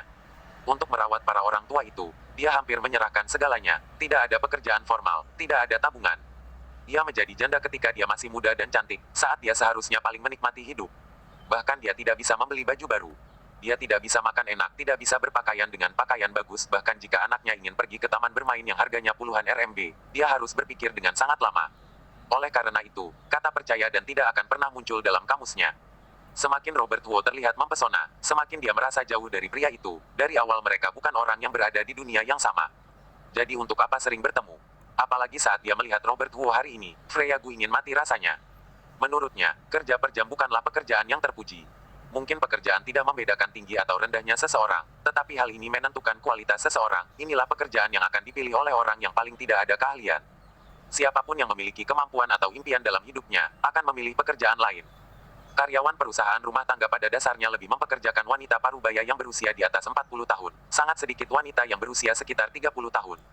Di satu sisi, karena kebanyakan orang lebih mempercayai karyawan yang lebih tua, di sisi lain, orang muda cenderung memandang rendah pekerjaan ini. Jika bukan pilihan terakhir, hanya sedikit anak muda yang datang untuk melakukan pekerjaan ini. Dan dia adalah salah satu orang yang terpaksa. Di tempat kerja, ada beberapa orang yang selalu membicarakannya karena kecantikannya. Freya Gu tidak terlalu mempedulikannya. Dia terbiasa dibicarakan. Ini hal yang umum untuknya. Pada saat Robert Wu melihatnya, dia tahu bahwa hatinya sedang kacau. Mungkin karena Robert Wu terlalu baik, mungkin karena keluarganya terlalu bahagia. Freya Gu selalu memikirkan banyak hal, setiap kali dia melihatnya.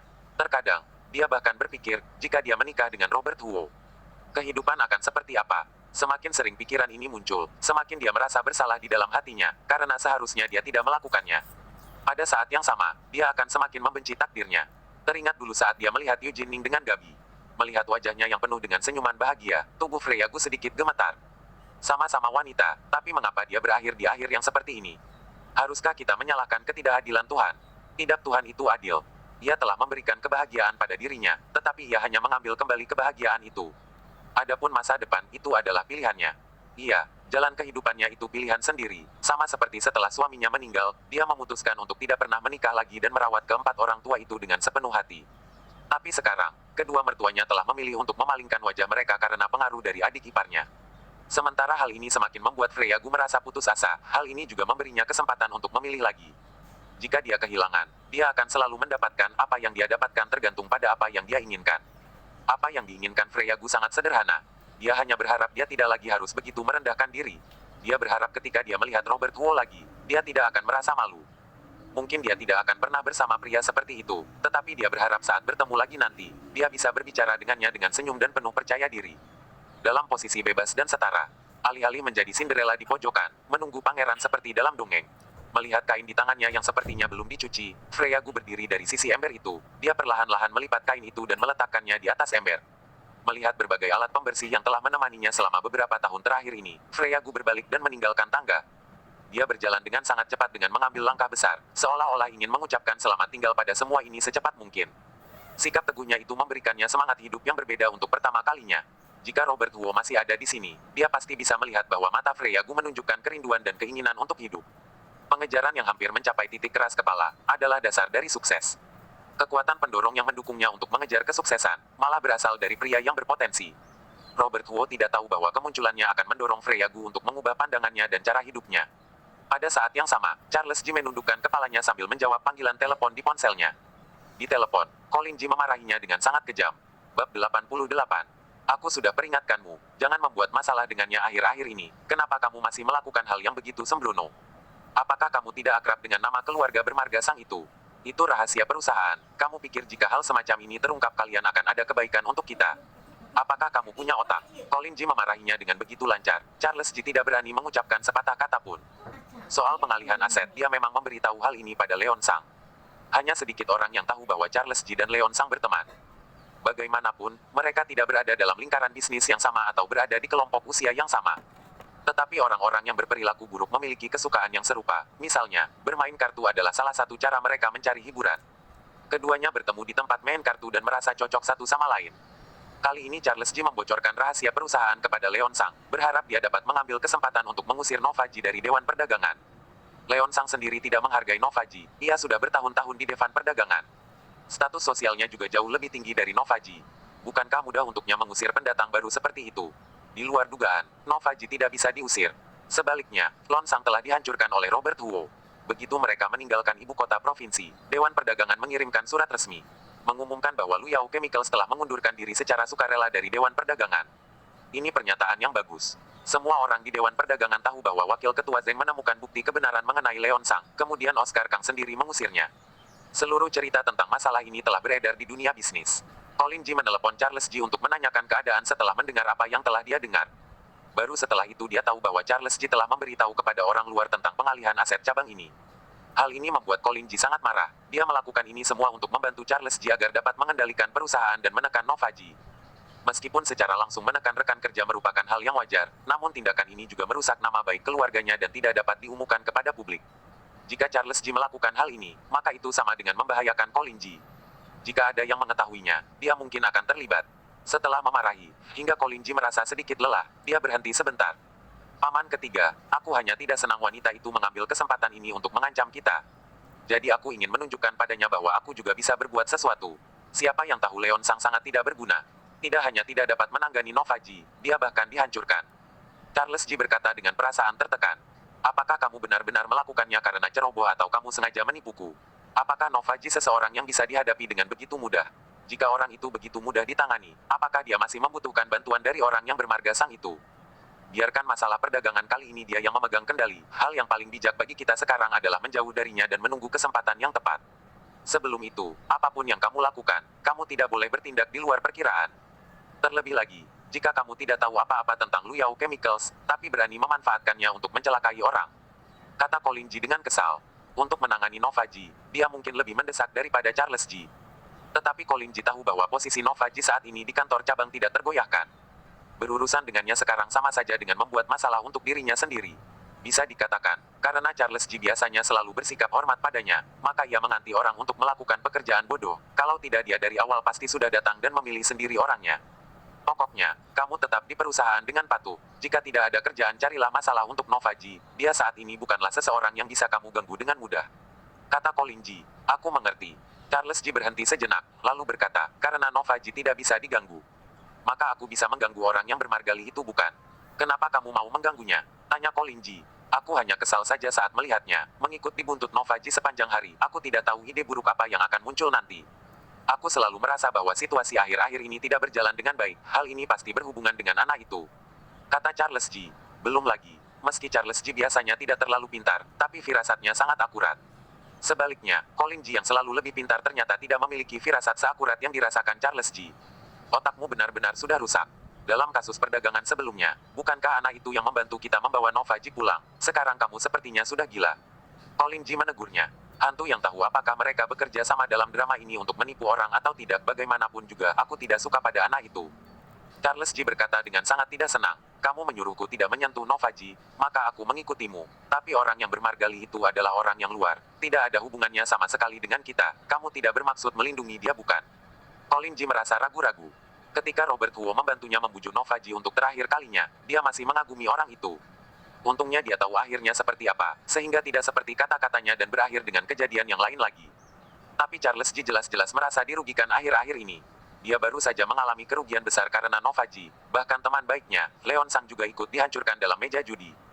Jika dia menghentikan pria ini untuk orang luar saat ini, sepertinya memang tidak pantas. Setelah memikirkannya, Colin Ji menyerah pada ide untuk melindungi Robert Huo. Bukankah hanya seorang asisten? Jika terjadi sesuatu, paling pada akhirnya dia hanya perlu memberinya bonus. Lagi pula, dia tidak sepenting keponakannya. Maka terserahmu, tapi tidak peduli apapun yang kamu lakukan. Ingatlah satu hal, jangan libatkan Nova Ji. Kali ini, aku telah menyuruh orang untuk membantu menekannya. Tidak banyak orang yang akan tahu detail tentang hal ini. Tapi selanjutnya, jika hal serupa terjadi lagi, jangan salahkan aku jika aku tidak peduli.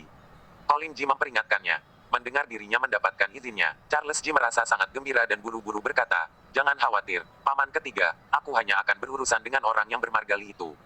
Aku tidak peduli dengan Nova Ji dan apapun yang dia lakukan.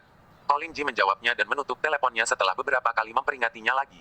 Baginya, ini hanya masalah kecil, juga suatu kehormatan bagi orang kecil yang telah melakukan sesuatu pekerjaan untuknya dan sekarang digunakan untuk melampiaskan amarah Charles Ji.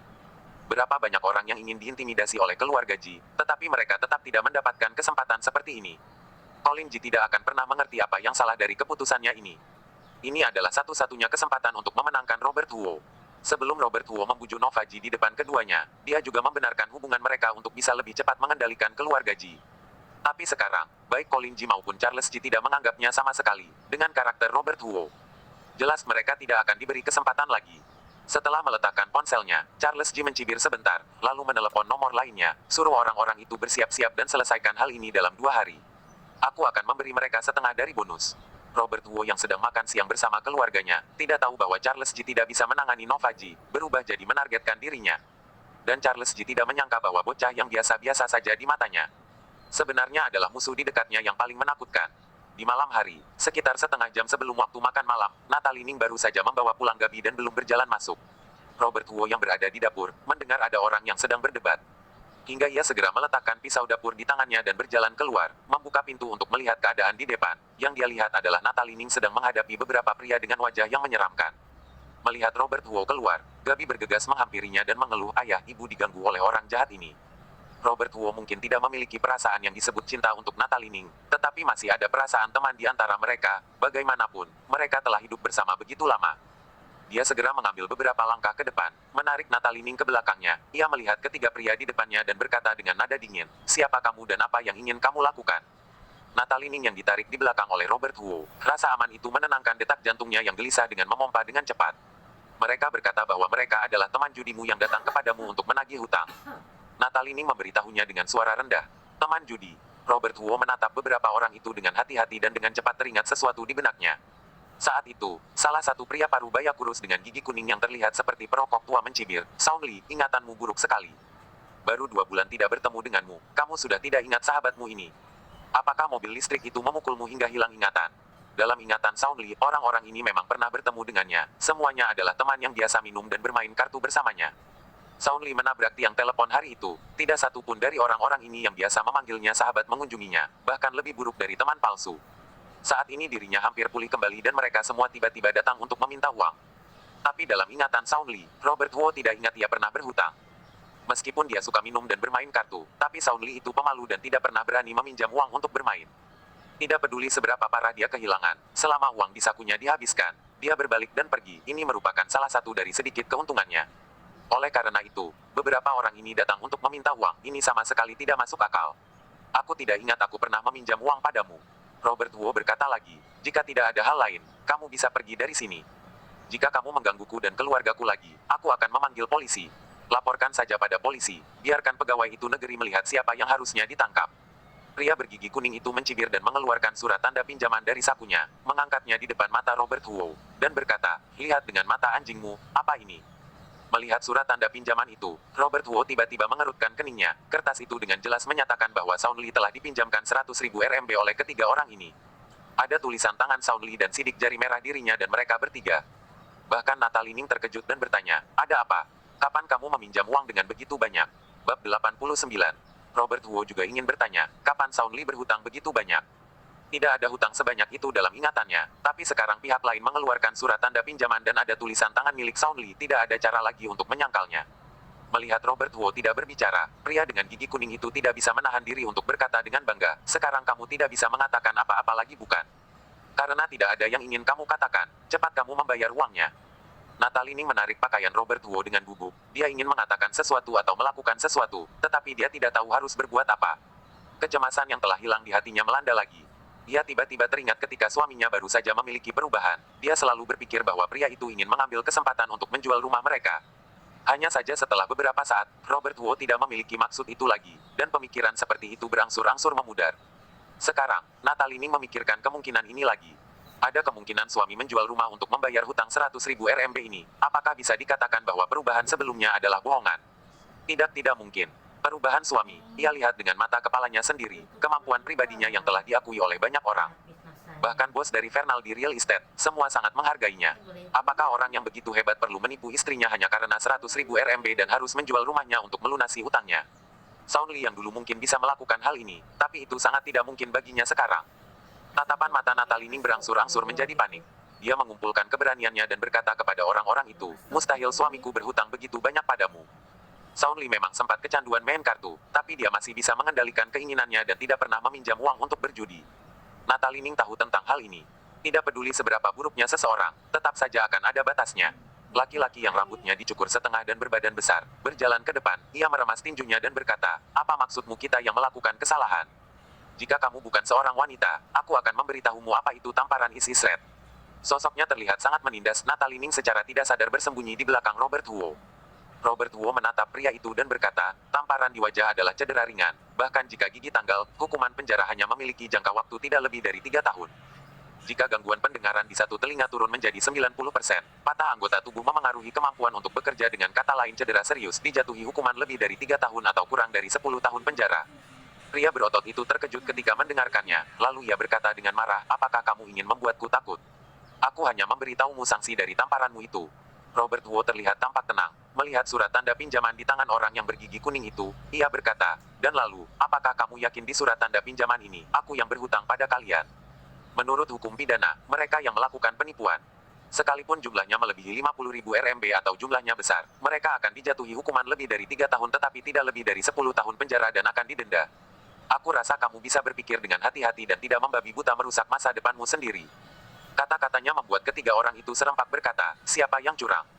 Ini ada surat tanda pinjaman, kamu masih mau menyangkal? Apakah dengan adanya surat tanda pinjaman itu berarti aku berhutang 100.000 RMB? Kamu tahu dengan sangat jelas tentang hal ini, kata Robert Wu dengan serius. Dia sudah ingat surat tanda pinjaman ini. Sebenarnya, Shaun Li pernah bermain kartu sekali. Saat itu dia sangat beruntung, ia memenangkan ratusan ribu RMB sekaligus. Ketiganya adalah teman judinya pada saat itu. Karena kehilangan begitu banyak, mereka ingin membalikkan fakta, jadi mereka meminta Shaun Li untuk meminjamkan mereka 100.000 RMB. Shaun Li memberikan mereka surat tanda pinjaman, tetapi tulisannya sangat tidak teratur dan ditulis oleh pihak lain. Hari ini Shaun Li dipinjam 100.000 RMB. Hanya dalam 9 kata itu, waktu itu saat dilihat, sepertinya tidak ada yang salah dengan hal tersebut, namun dalam penerapan hukum yang sebenarnya, terdapat masalah besar. Karena tulisannya Shaun Li dipinjam 100.000 RMB, sulit untuk mengatakan apakah meminjam 100.000 RMB itu dari Shaun Li atau 100.000 RMB itu dipinjamkan kepada Shaun Li. Dipinjam dan dipinjamkan. Total ada dua arti, yang satu berhutang uang dan yang lainnya meminjam uang. Yang terpenting, catatan itu dimiliki pihak lain, maka pihak lainlah yang memiliki benda tersebut. Dilihat dari kasus yang sebenarnya, mungkin pengadilan bisa menolak penuntutan dengan alasan pinjaman tidak jelas dan tidak ada bukti nyata yang mendukungnya, atau langsung ditentukan bahwa Shaun Li berhutang 100.000 RMB kepada orang-orang itu. Yang pertama lebih mungkin, tetapi yang terakhir bukan sepenuhnya tidak mungkin. Setelah hari itu ketiga orang ini meminjam uangnya, keberuntungan mereka berbalik. Tidak hanya Shaun Li kehilangan semua uang yang dimenangkannya, tetapi dia juga harus memberikan mereka beberapa ribu uang. Jadi dia sangat marah sehingga dia menabrak tiang telepon saat mengendarai motor listriknya. Sekarang, mereka bertiga mengambil surat tanda pinjaman yang dikembalikan oleh Shaun Li dan malah meminta uang lagi. Berani sekali mereka. Orang bergigi kuning itu langsung merasa panik, tetapi memikirkan tentang orang yang mendukungnya di belakang, ia kembali tegak dan berkata, kenapa tidak jelas, kami punya bukti fisik, jangan menyangkal lagi kamu. Ketiga orang ini ditemukan oleh Charles Ji. Charles Ji meminta seseorang untuk menyelidiki seluk-beluk Robert Wu. Mengetahui bahwa beberapa tahun yang lalu, dia adalah pria yang sangat tidak berguna, karena istrinya dan Nova Ji adalah teman sekelas perguruan tinggi, sehingga dia bisa menjadi supirnya dulu, kemudian baru dia menjadi sekretaris manajer. Dengan kemajuan yang seperti itu, Charles Ji secara tidak sadar percaya bahwa dia tidak memiliki kemampuan sama sekali, dia hanya mengandalkan hubungannya dengan atasannya saja. Karena orang tidak berguna, secara keseluruhan dia melakukannya dengan tidak ada beban. Setelah ketiga teman judinya ditanya mengenai masalah Shaun Li, mereka secara tidak sengaja mengeluarkan surat tanda pinjaman dan kebetulan ada seseorang bawahan Charles Ji yang memiliki pengetahuan tentang hukum. Kemudian ia melihat ada masalah dengan surat tanda pinjaman itu secara sekilas. Kemudian, di bawah dorongan Charles Ji dan hadiah uangnya, beberapa orang menggunakan surat tanda pinjaman untuk menagihnya. Anak buah Charles Ji mengatakan dengan sangat jelas bahwa ini adalah surat tanda pinjaman itu. Bahkan jika dibawa ke pengadilan, ini dapat menunjukkan bahwa Shaun Li berhutang uang kepada mereka. Jadi silakan pergi memintanya dengan tenang. Beberapa hantu judi itu mungkin tidak percaya dengan apa yang dikatakan oleh orang lain. Tetapi kata-kata orang keluarga Ji ini, walaupun hanya untuk menyenangkan orang-orang penting sekalipun, mereka rela untuk mencoba hal yang tidak pasti itu. Artinya, kami memiliki semua bukti. Bahkan jika kami pergi ke pengadilan, kami tidak akan takut. Kamu sebaiknya membayar uang ini dengan patuh, jika tidak. Kalau tidak, apa yang akan kamu lakukan? Memukulku. Aku sudah memberitahumu sanksinya. Kamu bisa mencobanya jika kamu tidak percaya, kata Robert Wu dengan nada dingin. Beberapa orang itu langsung merasa sedikit kesusahan. Mereka tidak tahu pengetahuan tentang hukum, tetapi mereka tahu bahwa Shaun Li adalah seorang kutu buku. Meskipun dia belum pernah mendengar pria itu berbicara tentang masalah hukum sebelumnya, tapi bukankah normal bagi seorang kutu buku untuk mengetahui beberapa pengetahuan hukum? Karena itu, mereka benar-benar tidak berani menggunakan tindakan kekerasan apapun. Pada saat ini, Robert Wu berkata lagi, dan lagi, bahkan jika surat tanda pinjaman ini benar-benar memiliki arti bahwa aku berhutang pada kalian, kalian juga tidak akan dapat menuntutnya di pengadilan. Bagaimana mungkin, kata orang-orang itu kepada kami, surat tanda pinjaman ini. Pria berbadan besar yang baru berbicara setengah itu, langsung disikut oleh orang bergigi kuning itu. Robert Wu melihat pertukaran pandangan mereka dan rasa panik mereka. Dia mencibir di dalam hatinya. Kemudian mengatakan, aku tidak peduli apa yang dikatakan oleh orang itu padamu, tetapi setahuku, gugatan surat tanda pinjaman yang didukung oleh pengadilan setidaknya harus memiliki alasan mengutang, ditambah dengan kata dipinjamkan.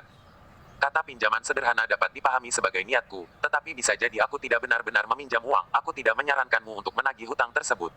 Mengetahui bahwa tingkat pendidikanmu rendah, kamu mungkin tidak memahami arti dari mengurangan kata semacam ini. Tetapi tanyakan saja kepada orang yang sedikit mengetahui tentang gugatan. Pikirkan dulu. Jika gugatan ini gagal, kamu harus menanggung biaya gugatan. Biaya gugatan tidak tinggi. Jika kamu meminta 100.000 RMB, maka kamu harus membayar 2,5% dari jumlah yang diminta sebagai biaya menjalankannya dan 1,5% sebagai biaya pendaftarannya. Selain itu, jika aku tidak mengakui bahwa kata-kata di atas telah ditulis olehku, kamu masih harus membayar beberapa ribu dolar untuk biaya penilaian yudisial. Jika ditambahkan tidak akan berjumlah banyak, sekitar 7 atau 8.000 RMB. Apa yang dia katakan masuk akal, ekspresi seriusnya, membuat ketiga orang itu sedikit tercengang. Apakah ada perbedaan antara dipinjamkan dan dipinjam? Biasanya orang yang menulis surat tanda pinjaman, siapa yang berpikir untuk memperhatikannya, mereka sering menulisnya saat memainkan kartu, tapi tidak ada yang benar-benar memikirkan apakah hal ini sesuai dengan hukum. Jika apa yang dikatakan Robert Huo benar, bahkan jika mereka pergi ke pengadilan, hal ini tidak akan berguna. Selain itu, mereka masih harus membayar 7 atau 8.000 secara cuma-cuma. Orang bodoh yang akan melakukannya. Bagaimanapun, Sound Lee tidak berhutang uang pada mereka. Jika tidak, dia tidak akan berkata bahwa ini bukan masalah besar.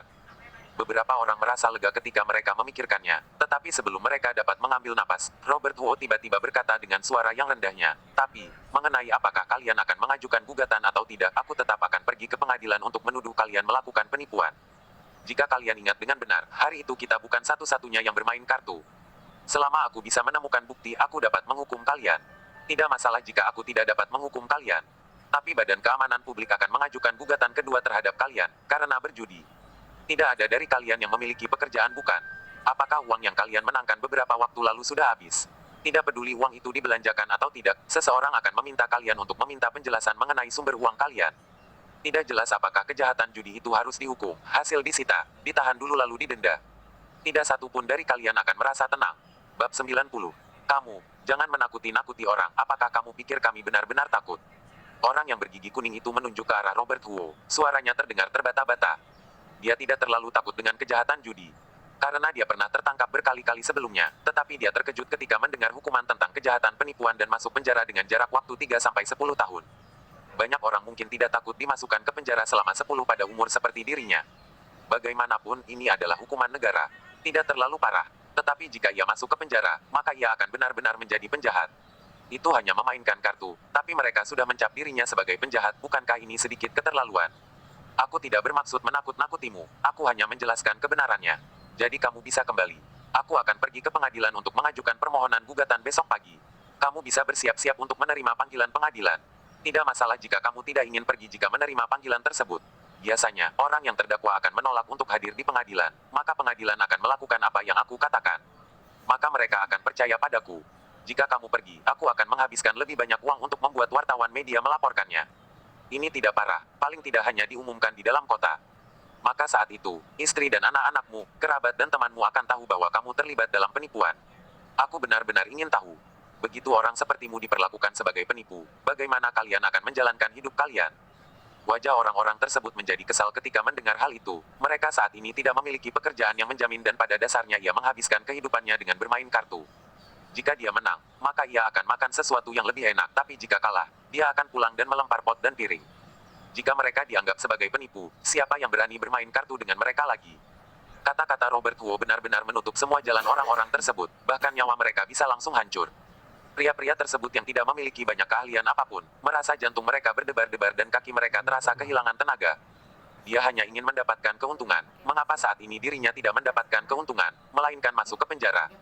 Ini sepertinya berbeda dari apa yang dikatakan sebelumnya.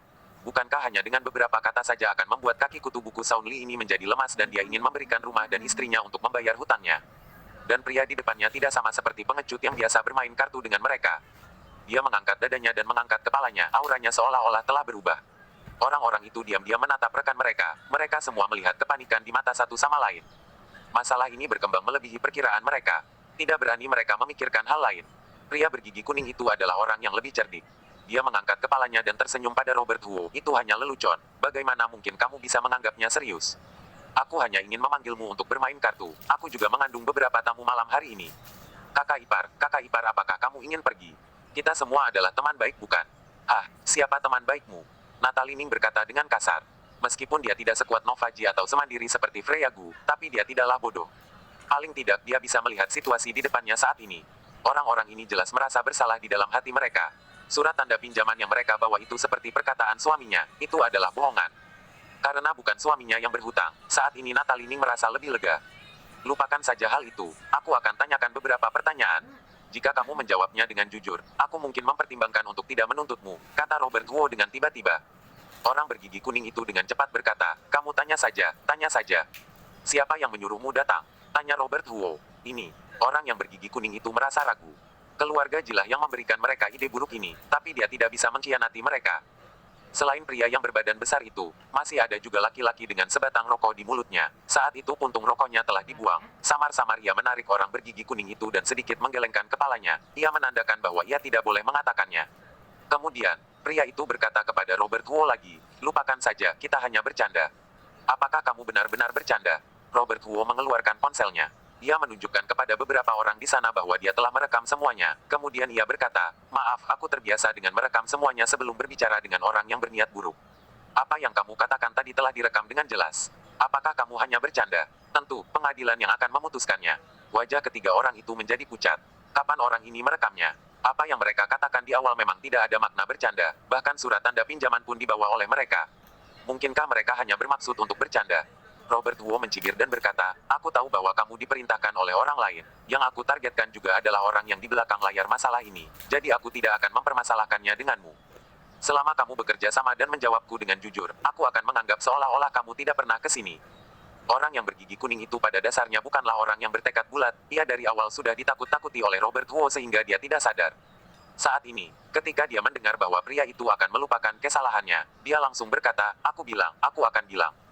Pria perokok itu ingin mencegahnya, tetapi Robert Wu meliriknya, sehingga ia terdiam. Orang bergigi kuning itu berkata dengan sangat jujur, berkata bahwa orang yang mengirimnya adalah Charles Ji. Ia memintanya untuk mencari tahu tentang situasi dirinya. Dan memberi mereka ide ini, semuanya dikatana oleh orang itu. Masalah ini benar-benar tidak ada hubungannya dengan kami. Sebenarnya, kami tidak ingin menipumu. Semua ini adalah ide orang yang bermargaji itu. Mereka berkata bahwa mereka akan memberi kami 20.000 RMB untuk keuntungan dan mereka mengatakan bahwa jika 100.000 RMB ini kembali, semuanya untuk kami, sehingga kami menjadi tamak. Robert Wu tidak langsung menjawab perkataan itu. Setelah memikirkannya beberapa saat dia berkata, aku juga tidak ingin mempersulit kalian. Begini saja, pulang nanti. Kamu bicarakan masalah ini pada orang itu. Ingat katakan juga masalah surat tanda pinjaman ini dan juga bagaimana mereka menggunakan uang untuk menyuruh kalian. Rekam semua itu. Selama kamu memberikanku rekamannya, aku tidak akan meminta pertanggungjawaban pada kalian. Aku juga akan memberikan kalian 10.000 RMB. Ini tidak bisa. Dia itu orang dari keluarga Ji. Kita bersama melawannya, kami. Orang bergigi kuning itu menggelengkan kepalanya berulang kali. Dia bukan orang bodoh, tentu saja dia tahu apa yang ingin direkam oleh Robert Wu. Robert Wu memandangnya dengan pandangan dingin. Ia melambaikan rekaman yang berada di tangannya dan berkata, saat ini masih dalam rekaman. Setiap kata yang baru saja kamu ucapkan dapat digunakan sebagai bukti di pengadilan. Bahkan jika aku tidak mencari bukti, kamu tetap bisa dihukum hanya dengan rekaman ini. Jadi, kamu harus memikirkannya dengan hati-hati apakah kamu ingin masuk penjara atau mendapatkan 10.000 RMB untuk bisa dipakai dalam beberapa hari. Wajah mereka bertiga menjadi pucat, mereka tidak bersuara dalam beberapa saat. Mereka hanyalah penjudi tingkat rendah, mereka telah melakukan beberapa tipuan, tetapi mereka tidak terlalu keterlaluan.